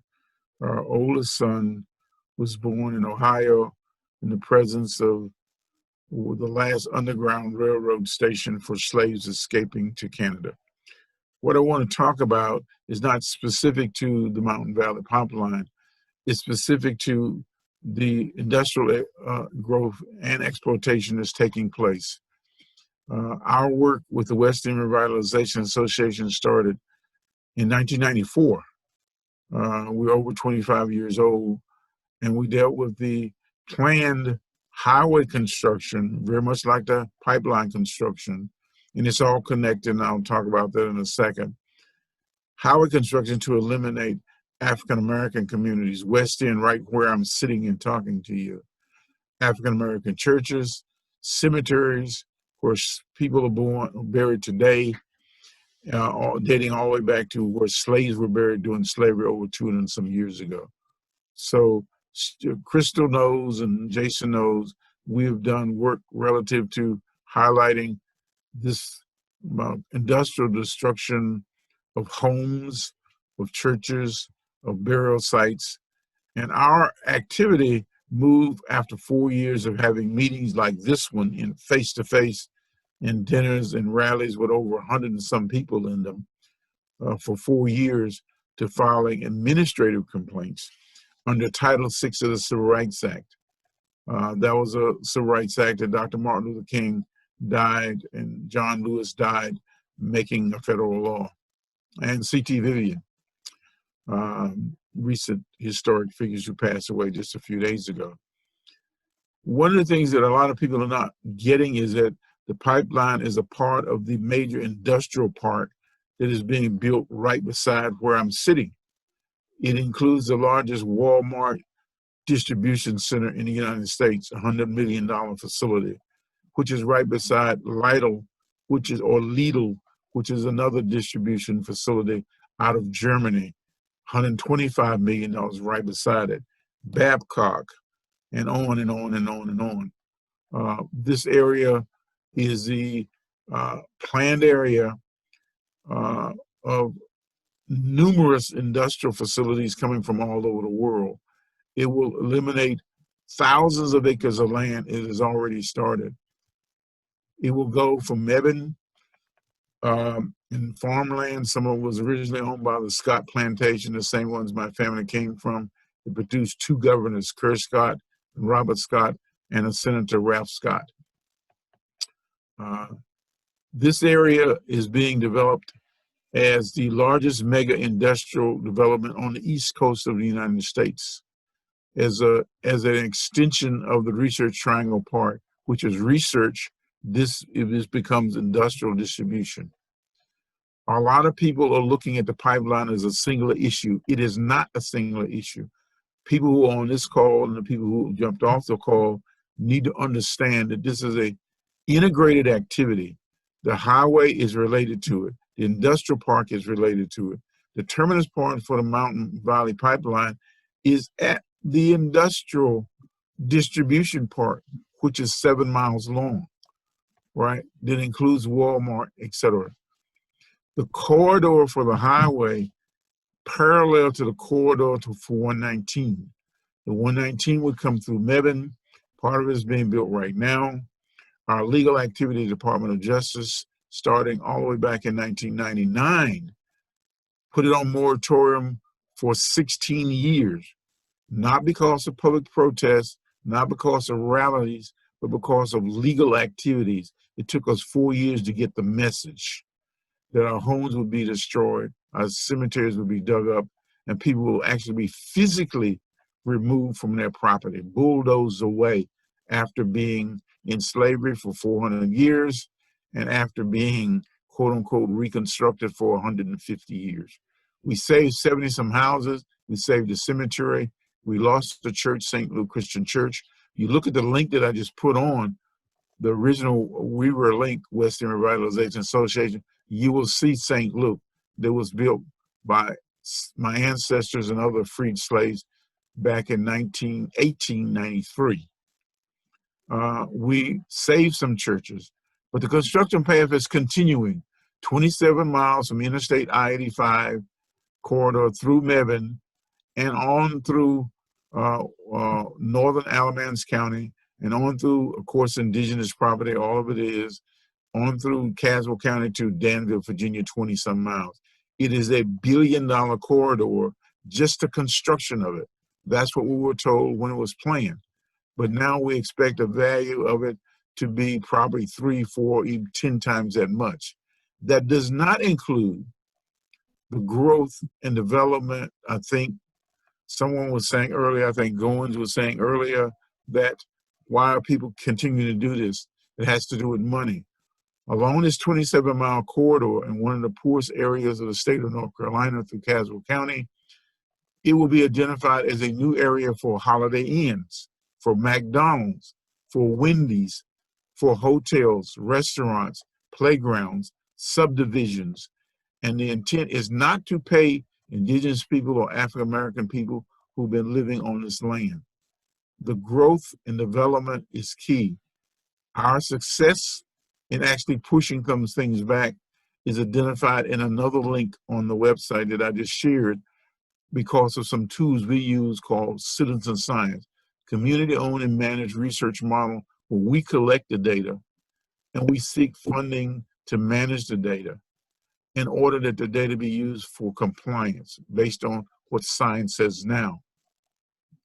That particular model now, part of it may be adopted in the new Environmental Justice Executive Order for the state of North Carolina under Governor Cooper, and is being part of the input includes Donna Chavis and other people who may have been who are on the call on this Zoom meeting today.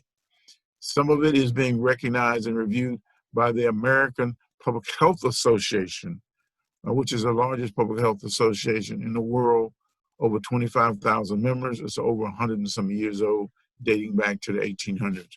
We have that discussion going on now.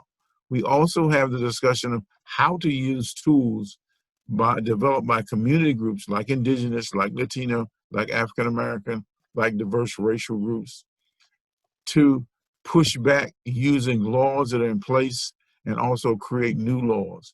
So part of what we are involved in is developing environmental justice input to environmental justice laws with Senator Cory Booker, with Representative of New Jersey, who is a presidential candidate, with Senator Bernie Sanders, presidential candidate, with Raul Grijalva, indigenous and Hispanic heritage in Arizona, representative in that state. We've been in contact and communication with their offices over the last several days, including Rashida Tlaib's office, who is a representative from the state of Michigan, which has a large indigenous population. I'm saying we have to stop looking at these issues based on the pipeline alone. We have to start looking at it based on a compilation of all these issues that are looking disjointed, but clearly are interrelated.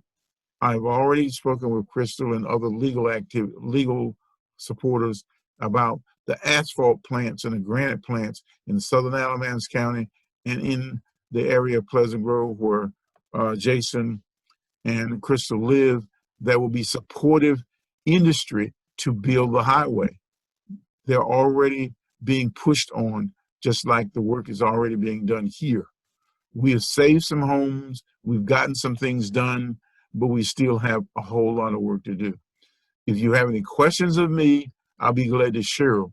But I think this group needs to ramp up and start filing formal legal complaints in order to get some things done at the state level, the regional level, and the federal level with many federal agencies, Department of Interior, Department of Transportation, Department of Commerce, Department of Agriculture, Department of Education, et cetera, et cetera, et cetera. Thank you. I appreciate being here. Thank you so much, Omega. You're always in the fight with me, so thank you so much. I've learned so much from Omega in the last 3-4 years that I've been back home from, I was stationed in Washington, D.C. So we're kind of coming on the downside of our presentation, and I just wanted to make everyone aware on the call about the native North Carolina Americans that this NV pipeline is going through. So I'm going to live about 10 miles from where the pipeline is going to come through in Haw River. And shortly after I speak, Emily Sutton from the Haw River Keeper, she's going to come on and tell you more about it. But I just wanted to show you guys here on the map that this is in Saponi territory, but here in Alamance County, Caswell County, and Orange County is the Occaneechi territory. That's where our tribe resides. Also up above Occaneechi, so right above Alamance County is Caswell, so right on the border is the Danville area. So that's where Sara Indians where Native Americans were located, as well as the Dan River is up there. So we're all in like this watershed, like the Cape Fear Basin. I don't even know what the Dan River watershed is called, but we're all in this tri-area. And then if you look over here in Rockingham County, right, that the pipeline is going to come through, so that borders Virginia. There was a Native American settlement that left from the Orange County, Alamance County area, and it's called Goinstown.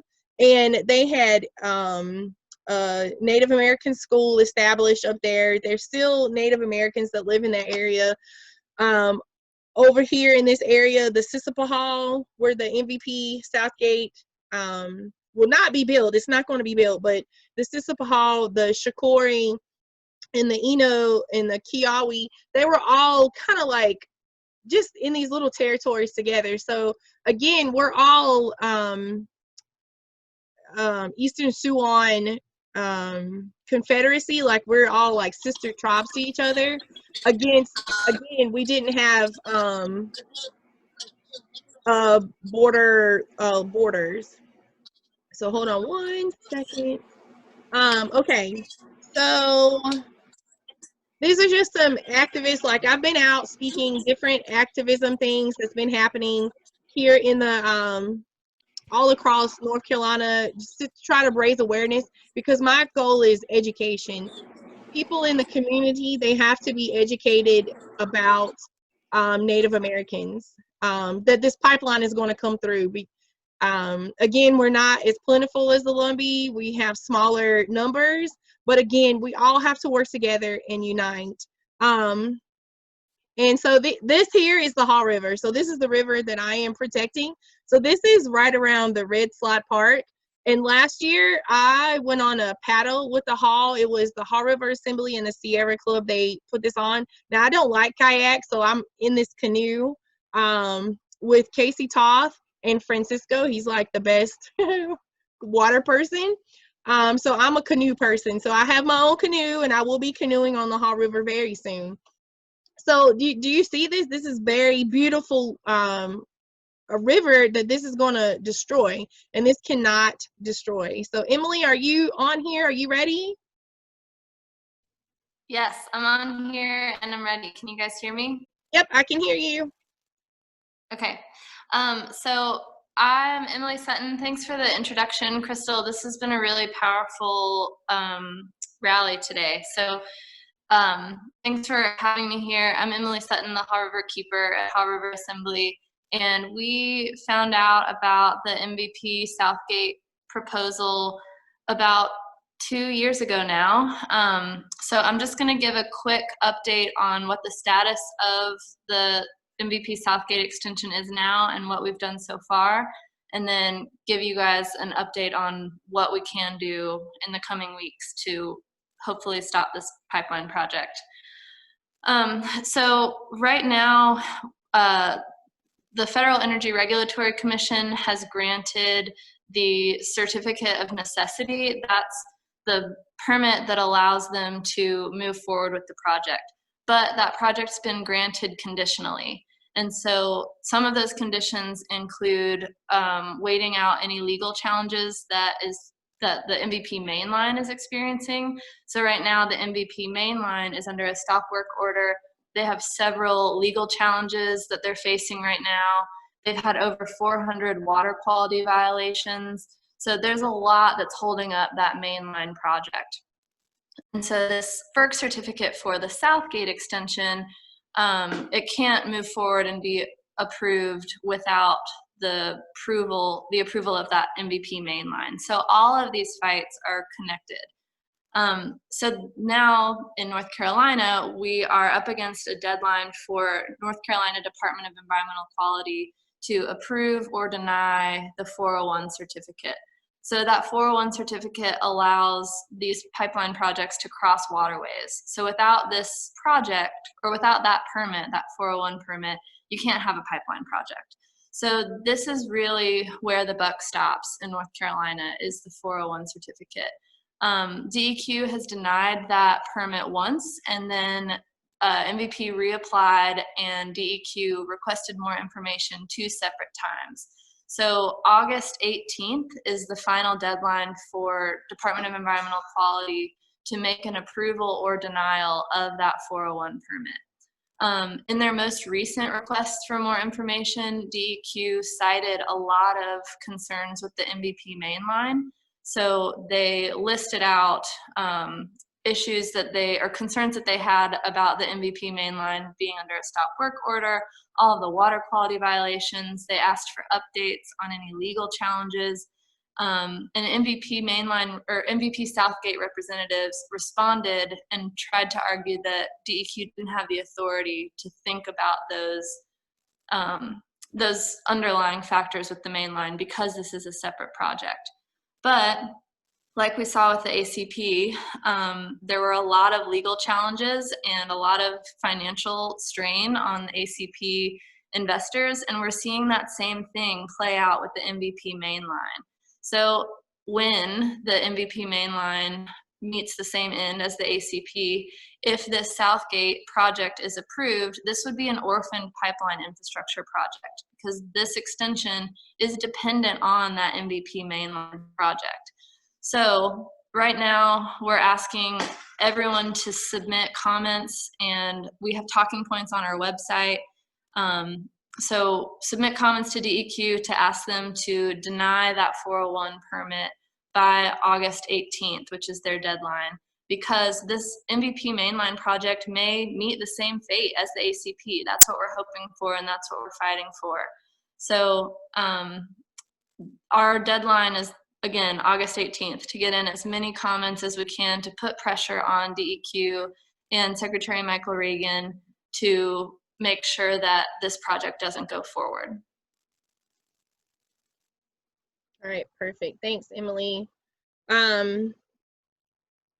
So I just wanted to show some pictures. So Rich from Appalachian Voices created a call to action guide for us, and I'm gonna send it to you, Emily, to put on the website.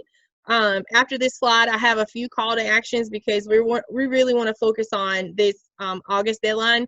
The sooner you can get your comments in to the DEQ, Governor Cooper, tweet them, whatever. And I mean, we need to rain down these comments. Like, don't back up, keep pushing.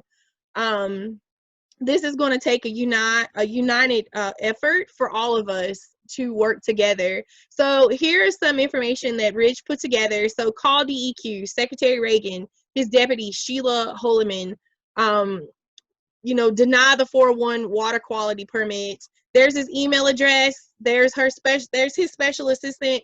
Write the letters. Also, Emily on the Action Network, she has a template that you just fill out your information and you can just email this to them like they have it already taken care of in the Action Network. So share this on your social media. I can't remember the web. I think it's like No MVP Southgate. Emily, you'll have to put that in the chat.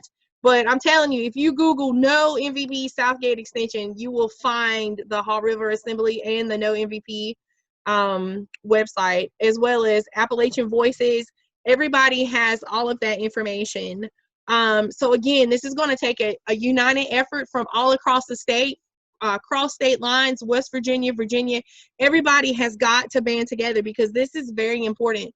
I didn't show any of the burial grounds that the pipeline is wanting to come and take because, you have to give them, I think, 100-foot temporary easement, but then they need a 50-foot easement. They're wanting to uproot cemeteries and burial grounds and mounds. And I didn't put the coordinates on here because I just wanted to keep those sacred sites sacred. But these are my ancestors. This is the only thing that we have left because we've seen this. Our ancestors have seen the world in once, and the different wrongs that have been done to people of color and our Native Americans. It's been horrendous. The governments, they had slogans like "Kill the Indian" and "Save the Man." That's just genocide. And millions of people systemically have been wiped out, starting here on the East Coast. We don't have a relationship with our seeds anymore, and that's what we're trying to build back together.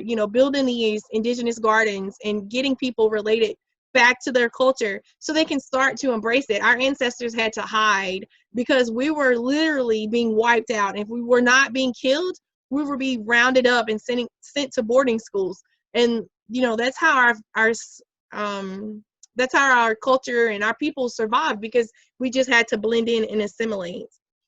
So the next video I have is from Alexis Rayana, and this is the ultimate thing, right? We do not want these man camps coming to, you know, our communities, marginalized communities, things like that. And so she has allowed me to share her video that she created, and this was down here. She filmed this down in the Robinson County area, down in the Lumbee area.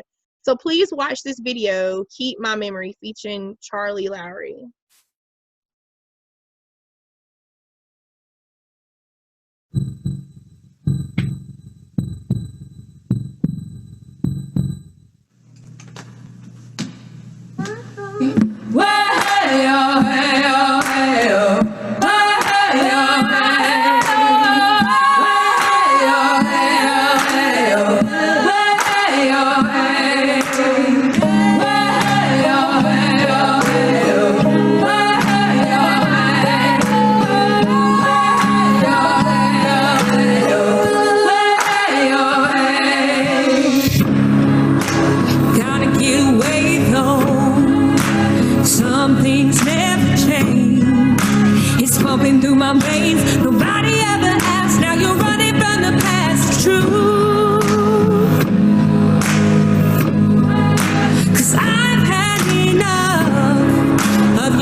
So this video, I just wanted to raise some issues.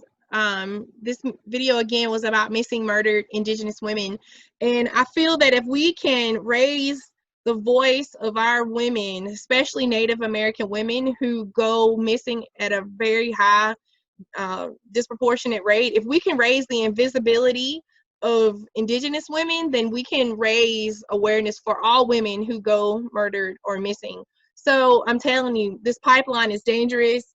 They bring in people who are foreign to our areas, meaning that they did not grow up here, and they come in and they use up use up our resources. They are not very respectful. They treat people with, just disregard. They don't care about our people. And then they're not bringing jobs or anything. This pipeline is not helping us. It's not going to benefit our people.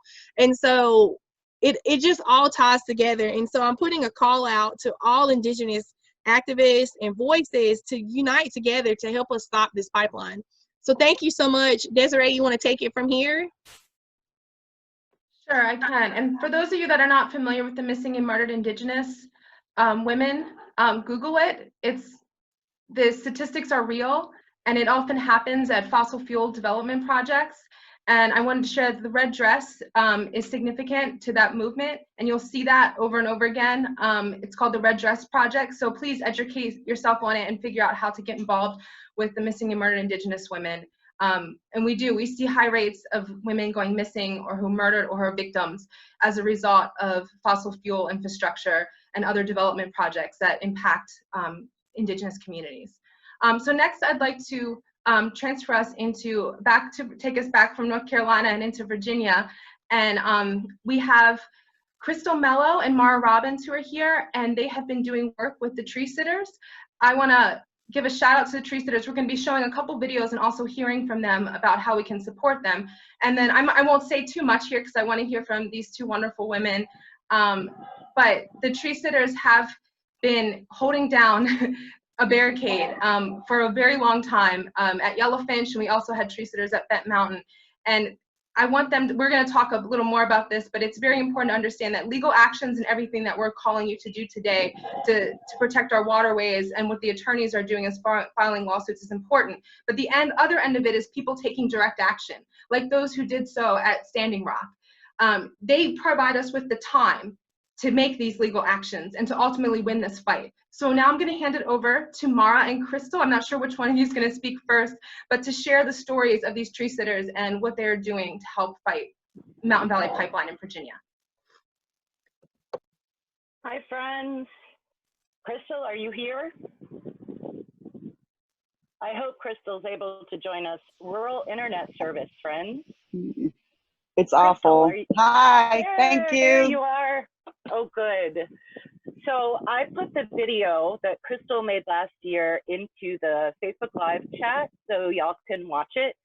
One of the things that I really respect about Crystal is that she has made a point of saying everyday people can do this. Could you tell us a little about that, Crystal?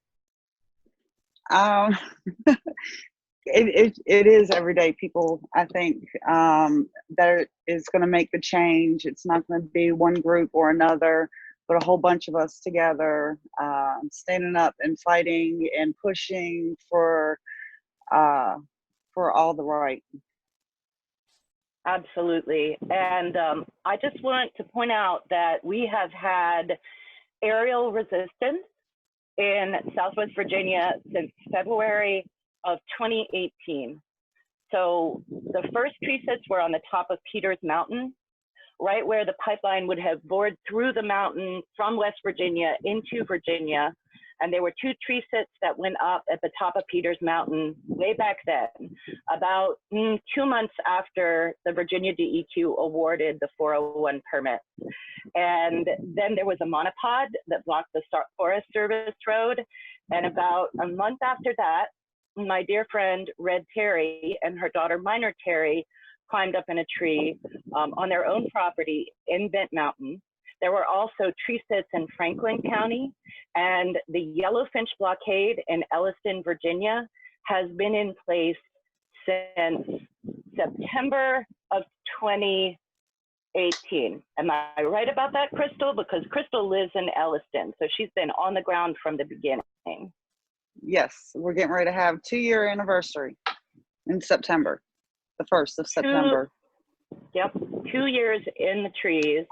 And I absolutely loved what Crystal did in the spring of 2019. She was scheduled to speak at a rally in Leesburg, which is where our Attorney General Mark Herring lives. And instead, she sent her 12-year-old son, Braylon, to say, my mom's not here because she's in a tree. And so one of my favorite things in the movement has been all of the mama bears that have stood up and taken a stand against these pipelines all the way from Pennsylvania down to North Carolina and, you know, across the country. Crystal, I think you saw a bear when you were in the oak or the white pine at Yellowfinch? I was in the pine. And you actually saw a bear from your sit? Yep, on the easement. They had cut the trees on the easement across from Yellowfinch, but they were on the ground, and so yeah, I saw a bear, and then I seen them fall a little bit because, you know, it's hard to walk on those slopes without trees from falling. Mm-hmm. But yeah, it was very meaningful for me, and lots of butterflies. Lots of butterflies.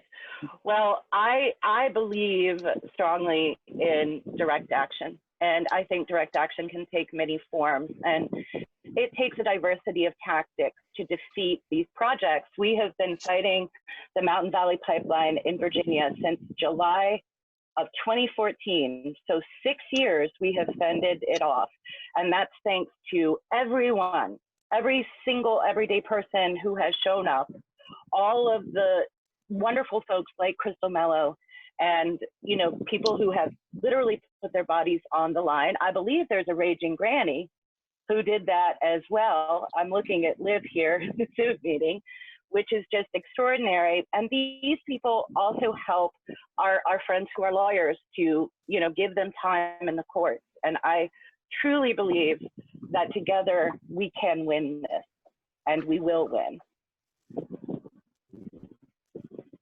Crystal, do you have anything else to add about Yellowfinch at the moment? They love visitors, and you can safely social distance on the road and yell up to them, or water bottles, ice bottles, financial. They do have a P.O. box. I think I shared it with one of y'all. I don't know if maybe it would be put in a link or not. You know, one of the things about the tree sits is they've been there for 2 years living in a lot of weather. A lot of them have now been diagnosed with Lyme's disease.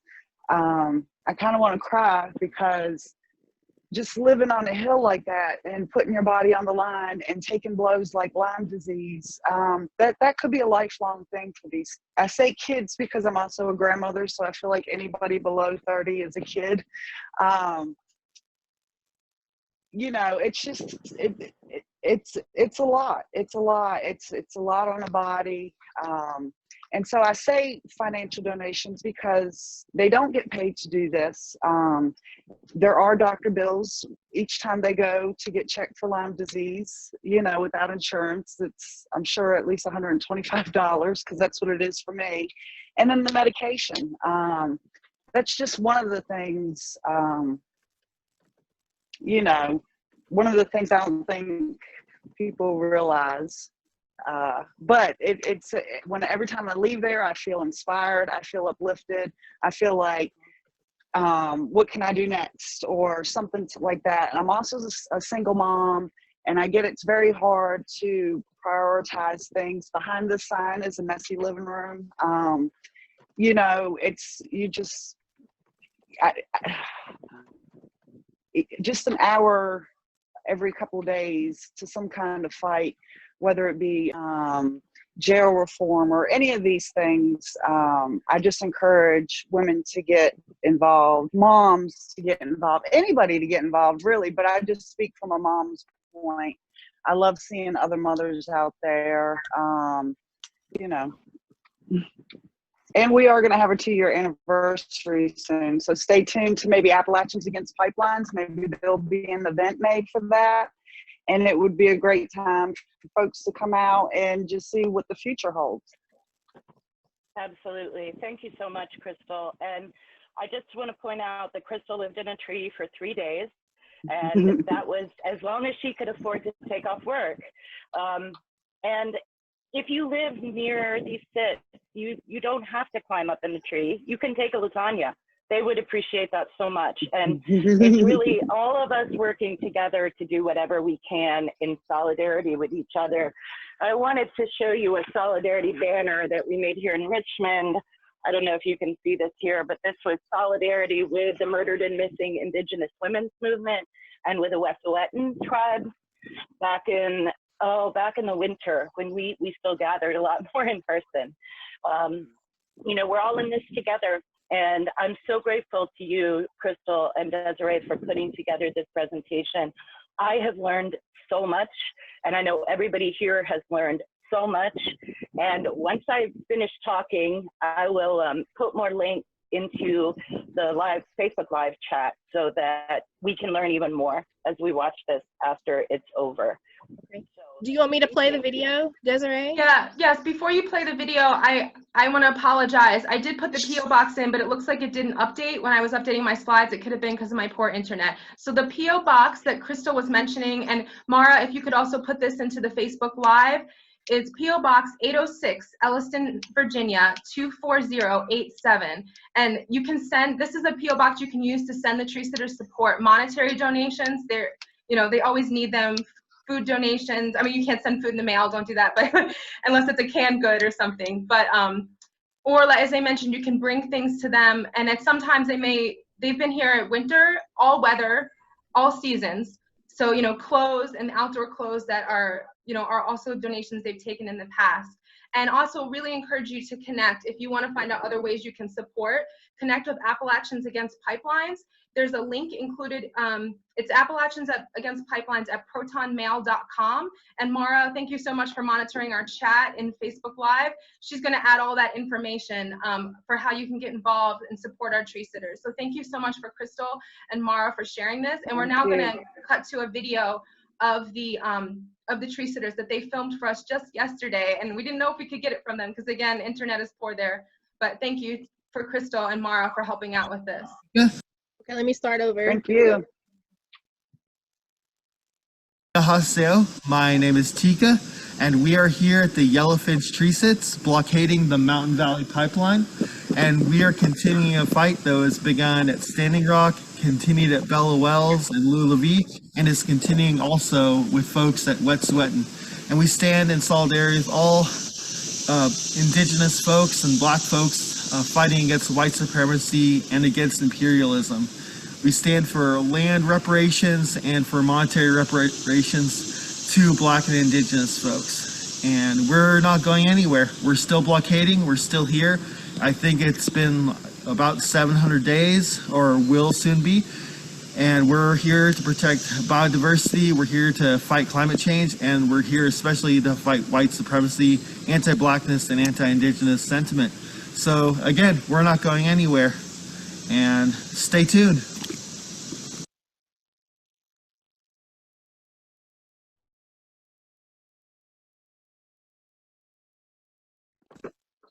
Okay, thank you. I find that funny, went to pet chickens after the next video. Interesting connect. Just sorry. So going to the next slide, thank you so much to the tree sitters and to Crystal. Do either you or Mara have any final thoughts before we move on to the other calls to action?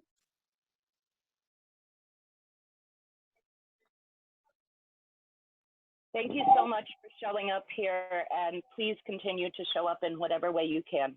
There are a lot of ways to get involved, and they're all linked here, and it takes every single one of us, and together we will win. We are not going away, and I'm so glad to be here with all of these amazing water protectors and land defenders. Thank you so much. Thank you both so much for being here, and thank you for all that you do. So now, is Jolene on the call? I think I saw her earlier, but I don't know if she's still with us. Oh, I'm still here. Hi, Oh, Desiree. great. Okay. Jolene is from Food and Water Watch, Virginia, and they have most of their base is in Northern Virginia, but they're here today to show solidarity and support the defeat of the Mountain Valley Pipeline. So I'm going to let her talk a little bit about our calls to action. And before I transition to that, she's doing a call-in day, and our 2 calls to action that we're going to discuss are interconnected. To give a little bit of background, we're targeting both Attorney General Mark Herring as well as the Virginia Department of Environmental Quality. We spoke before about the North Carolina Department of Environmental Quality, and they have not yet approved the permits for MPP Southgate. However, they have been approved in Virginia, and they're currently in construction, but what is happening is we're focusing on targeting water quality issues and asking the Attorney General to intervene. So I'm going to let Jolene talk a little bit more about her piece and what Food and Water Action is doing. Thank you, Jolene. Thank you, Desiree, and thanks to everyone who's at this rally. It's really moving and powerful, and I'm really honored to be here in solidarity with the movement. Like Desiree said, I'm based in Northern Virginia. A lot of the groups in Northern Virginia are very supportive and want to help in any way they can. So we've decided to ally up and host a call-in day targeting to Attorney General Mark Herring. I've spoken to Mountain Valley Pipeline grassroots groups. They said Mountain Valley Pipeline is violating the Clean Water Act. And that's something Mark Herring has power to intervene on. He's here to protect our resources from the abusement underneath the Clean Water Act. So the acts will be Herring, protect Mountain Valley Pipeline, or stop Mountain Valley Pipeline from violating Clean Water Act, as well as polluting our water. Will be Monday, July 27th. The link to the Facebook event is up here. RSVP to get a reminder to make the call. And I believe Mara is going to share it in the Facebook chat. So yeah, that's all I have to share, and I'll hand it back to Desiree. Thank you, Jolene.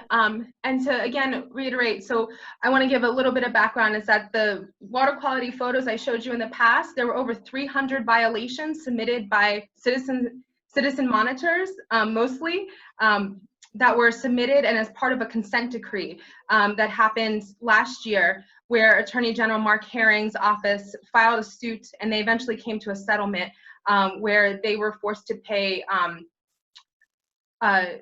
$2.1 million in fines. However, what we're doing now is trying to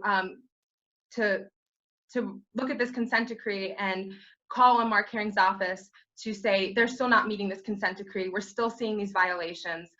The ones I showed you before, they're still happening, and our citizen monitors are still out there documenting it. Though what the problem is too is that their erosion and sediment plan was flawed from the beginning. So none of these things, these mountainsides and the amount of rainfall, we cannot have a proper erosion and sediment control, period.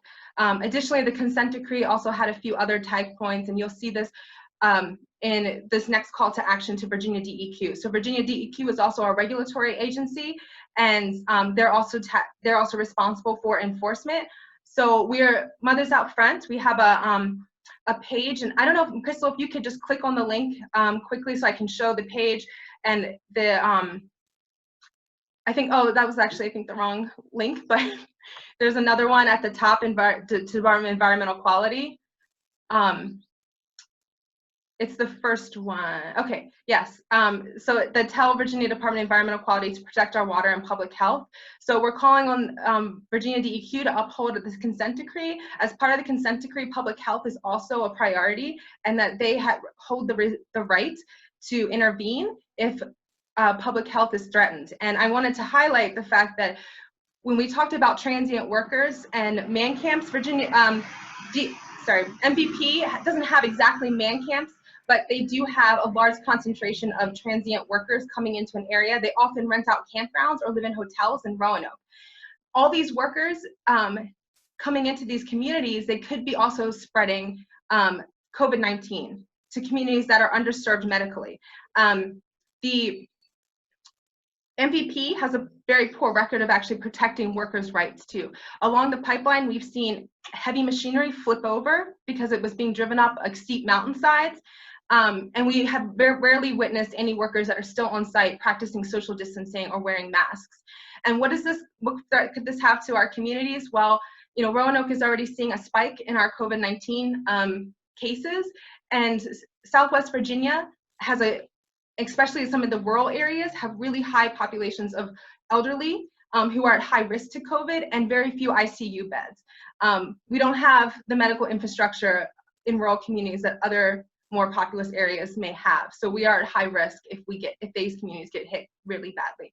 So that's one of the reasons we're calling on them, in addition to them upholding the consent decree and the monitoring of the water quality sites. So this petition goes through, it has an area where you can click the link and it'll go to both, it'll copy Mark Herring automatically for you. It'll also be sent directly to the director, David Paler of Virginia DEQ, as well as those responsible for permitting. And it'll also be sent to your local representative so that they also know that you're voicing that you do not want this project. So it's a very simple form. If you're able to scroll it a little bit, Crystal, I can scroll down and explain that you just put in where you live, you can compose your email, and the email is already written for you. So it's a really easy action. I put in all of the key points that we're trying to get across to Virginia DEQ.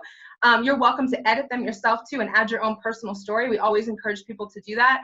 But basically, we're asking for them to stop work, to require a stop work and prevent Mountain Valley Pipeline from resuming work later this month or later this summer. So thank you. I think that's all I have to add on that piece. Go to next slide. I also wanted to lift up, we're kind of wrapping up now, and I wanted to uplift other ways that you can get involved from our coalition partners and organizers in Virginia. I do have a full page after this of everyone who co-sponsored and helped us amplify this event. I want to give a thanks to all of them. But one way to stay informed and updated is registering for this event. Either if you're in Virginia, I'm with Mothers Out Front. You can still register for it even though the event has happened. You can go into Mothers Out Front and click on Indigenous No MVP Rally, and here's this link here. And if you're doing that, then you'll automatically be entered into our listserv, and I'll know that you want to get updates on other calls to action, and I can keep you informed. And I'll double check with Crystal about this, but she also has an Eventbrite link on Facebook, and that might be a good way. Crystal, would that be a good way for them to get in contact and get updates on what you're doing among Southgate? Yeah, they can click on it, and I'm just going to forward that to Emily and see if we can't get them put on the Google list. But Appalachian Voices, they have a listserv that talks about the MVP. So I will get that and email that out to everybody and put it in this Facebook event so people can have it. And I'll create a link for the PowerPoint. Yeah, so good point too. So after this event, I'll be emailing everybody who registered on this. And then for those of you on Facebook too, Crystal and I will make sure to put all of these links and actions on that Facebook event page. Anything else you want to share here, Crystal? No, I'm pretty good. I don't want to take people's time. I know we've gone over. So last thing is get involved with the coalition partners. We're so grateful for everyone. I won't read all of the names, but you can see everyone here who participated and co-sponsored this event and amplified it. Crystal has her organization of 7 Directions of Service. I'm with Mothers Out Front Virginia. We had Appalachian Voices and Artivism Virginia who are here. Artivism Virginia and Water is Life also has a weekly listserv that tells you ways to take action to prevent pipelines called the 7 Protections. So we can share that as well. And that's a good way to stay involved. But each one of these groups is also fighting and doing their own work against MVP. So I wanted to share that, and I'll make sure to share all of these also in the Facebook event after we wrap up today. So if we have our panelists, we had planned to do a few, open up to a few questions if there are questions in the Facebook chat. We're a little bit over, so I would say let's just take 1 or 2 questions if anyone has. If you're watching this now and you want to ask one of our panelists that's still here a question, please write it in the chat. And Mara, who spoke before, she's going to be pulling 1 or 2 questions out of that chat, along with one of our other supporters today, David Denham.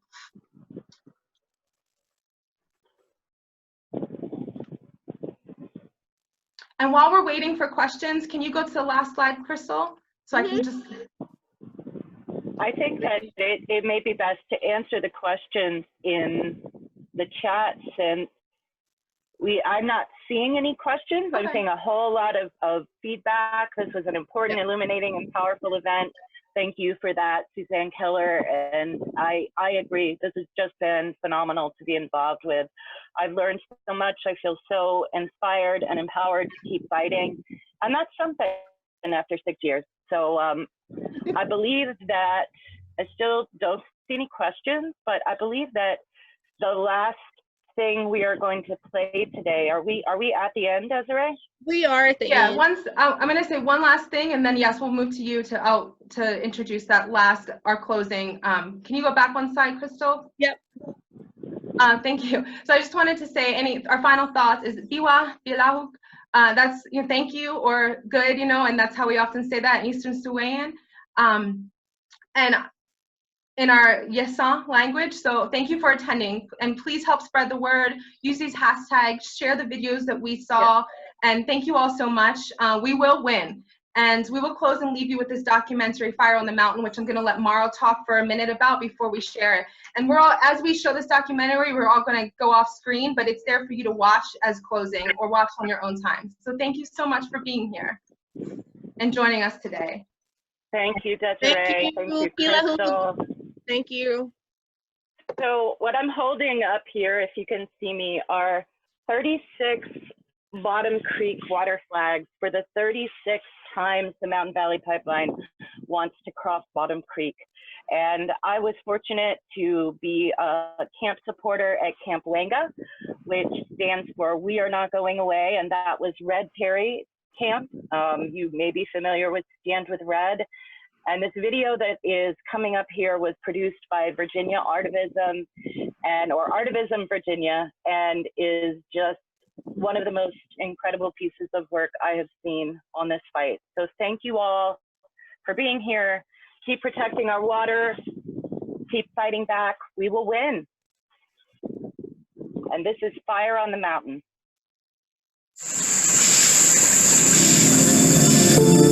This is the largest pipeline ever put in the ground.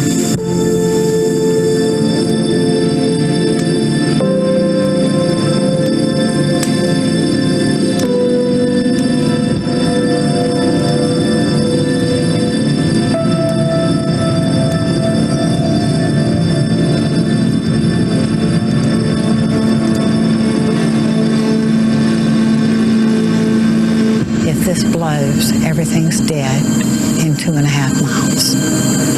That includes all my family, my neighbors, the animals. And I've told people before that my greatest fear is that I'll be in town when it blows. And I'll have to be the survivor of this.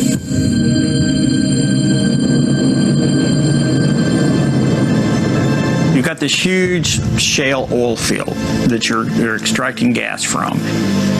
They've got a 42-inch high-pressure pipeline that has 90-degree bends in it. And you don't do that with an 8-inch pipeline because they'll just blow themselves apart.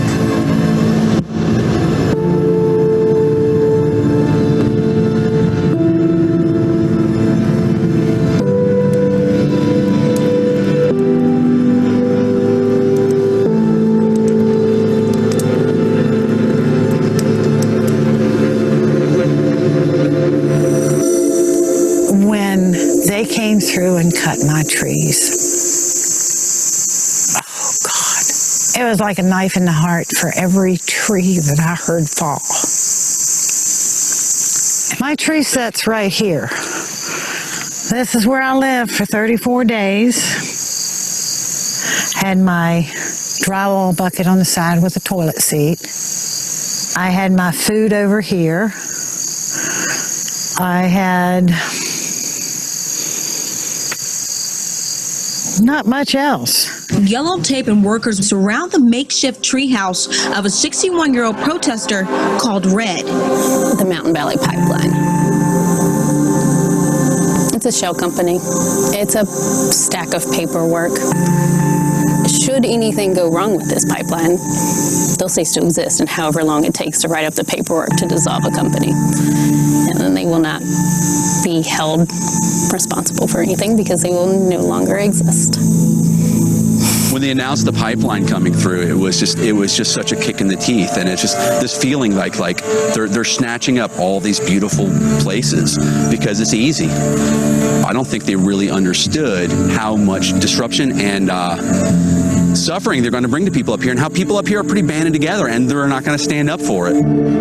We went, nobody's that stupid. Nobody is that stupid to go through these steep mountains in this hard rock, through all these wetlands, all this water. And we laughed. And we really didn't take them seriously until the surveyors came. So there's a tiny little detail in the fact that Roanoke Gas is a 0.1% owner of this pipeline. And because Roanoke Gas is part of it, they can now claim that it's part of a utility, which allowed the eminent domain. I told Minor, I said, I've got the month off. I'm going to build me a tree stand. So she said, I'm with you, Mom. And I guess we were watching, the news was on, and they were talking about the tree sits at the Appalachian Trail with Nutty. And Ray was sitting there, and she's like, I can do that. And Minor's like, well, Mom, if you can, I will too. They started planning it. They got people involved. They went up in the trees. We had never been to another tree sit. We were clueless. I wasn't expecting the cops to surround me. I had 2 MVP guards, 2 Roanoke County cops, and 2 state police 24/7. They taped me off, and nobody was allowed to pass anything up to me. And they were going to starve me out.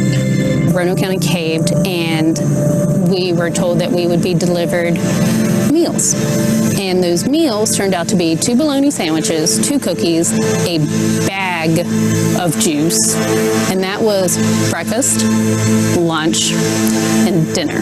And so after I got out of the trees, I mailed our governor a bologna sandwich every day. I hope he ate the motherfuckers.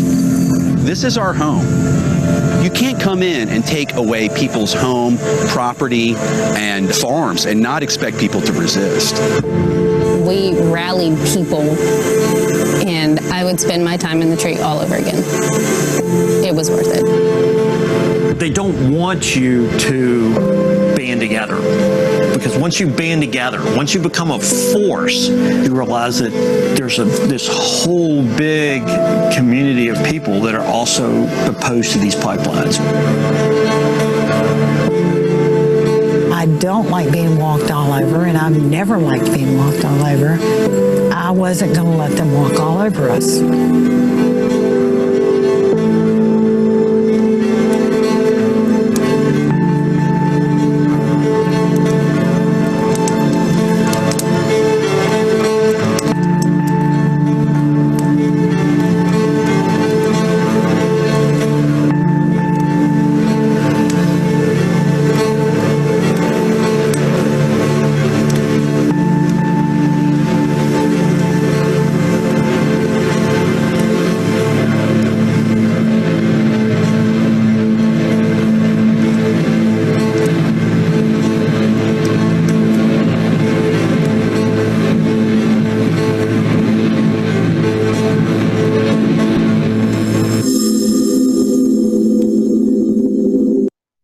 So thank you guys. That concludes our presentation. So thank you so much.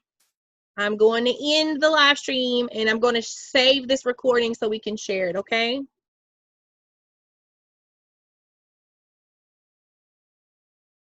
Thank you guys so much. Thank you so much. So I'm going to go ahead and end it so I can save it. And Mara and Desiree, I will text you shortly. Thank you. Can you save the chat too? I think we had a lot of good comments we may be able to use. If people, I'll check with people first if they're okay with any quotes if we do a follow-up highlights video. Yep, I'll save the chat. I'll send it to you. Okay, this was wonderful. Thank you so much. Thank you. Bye. Bye. Bye.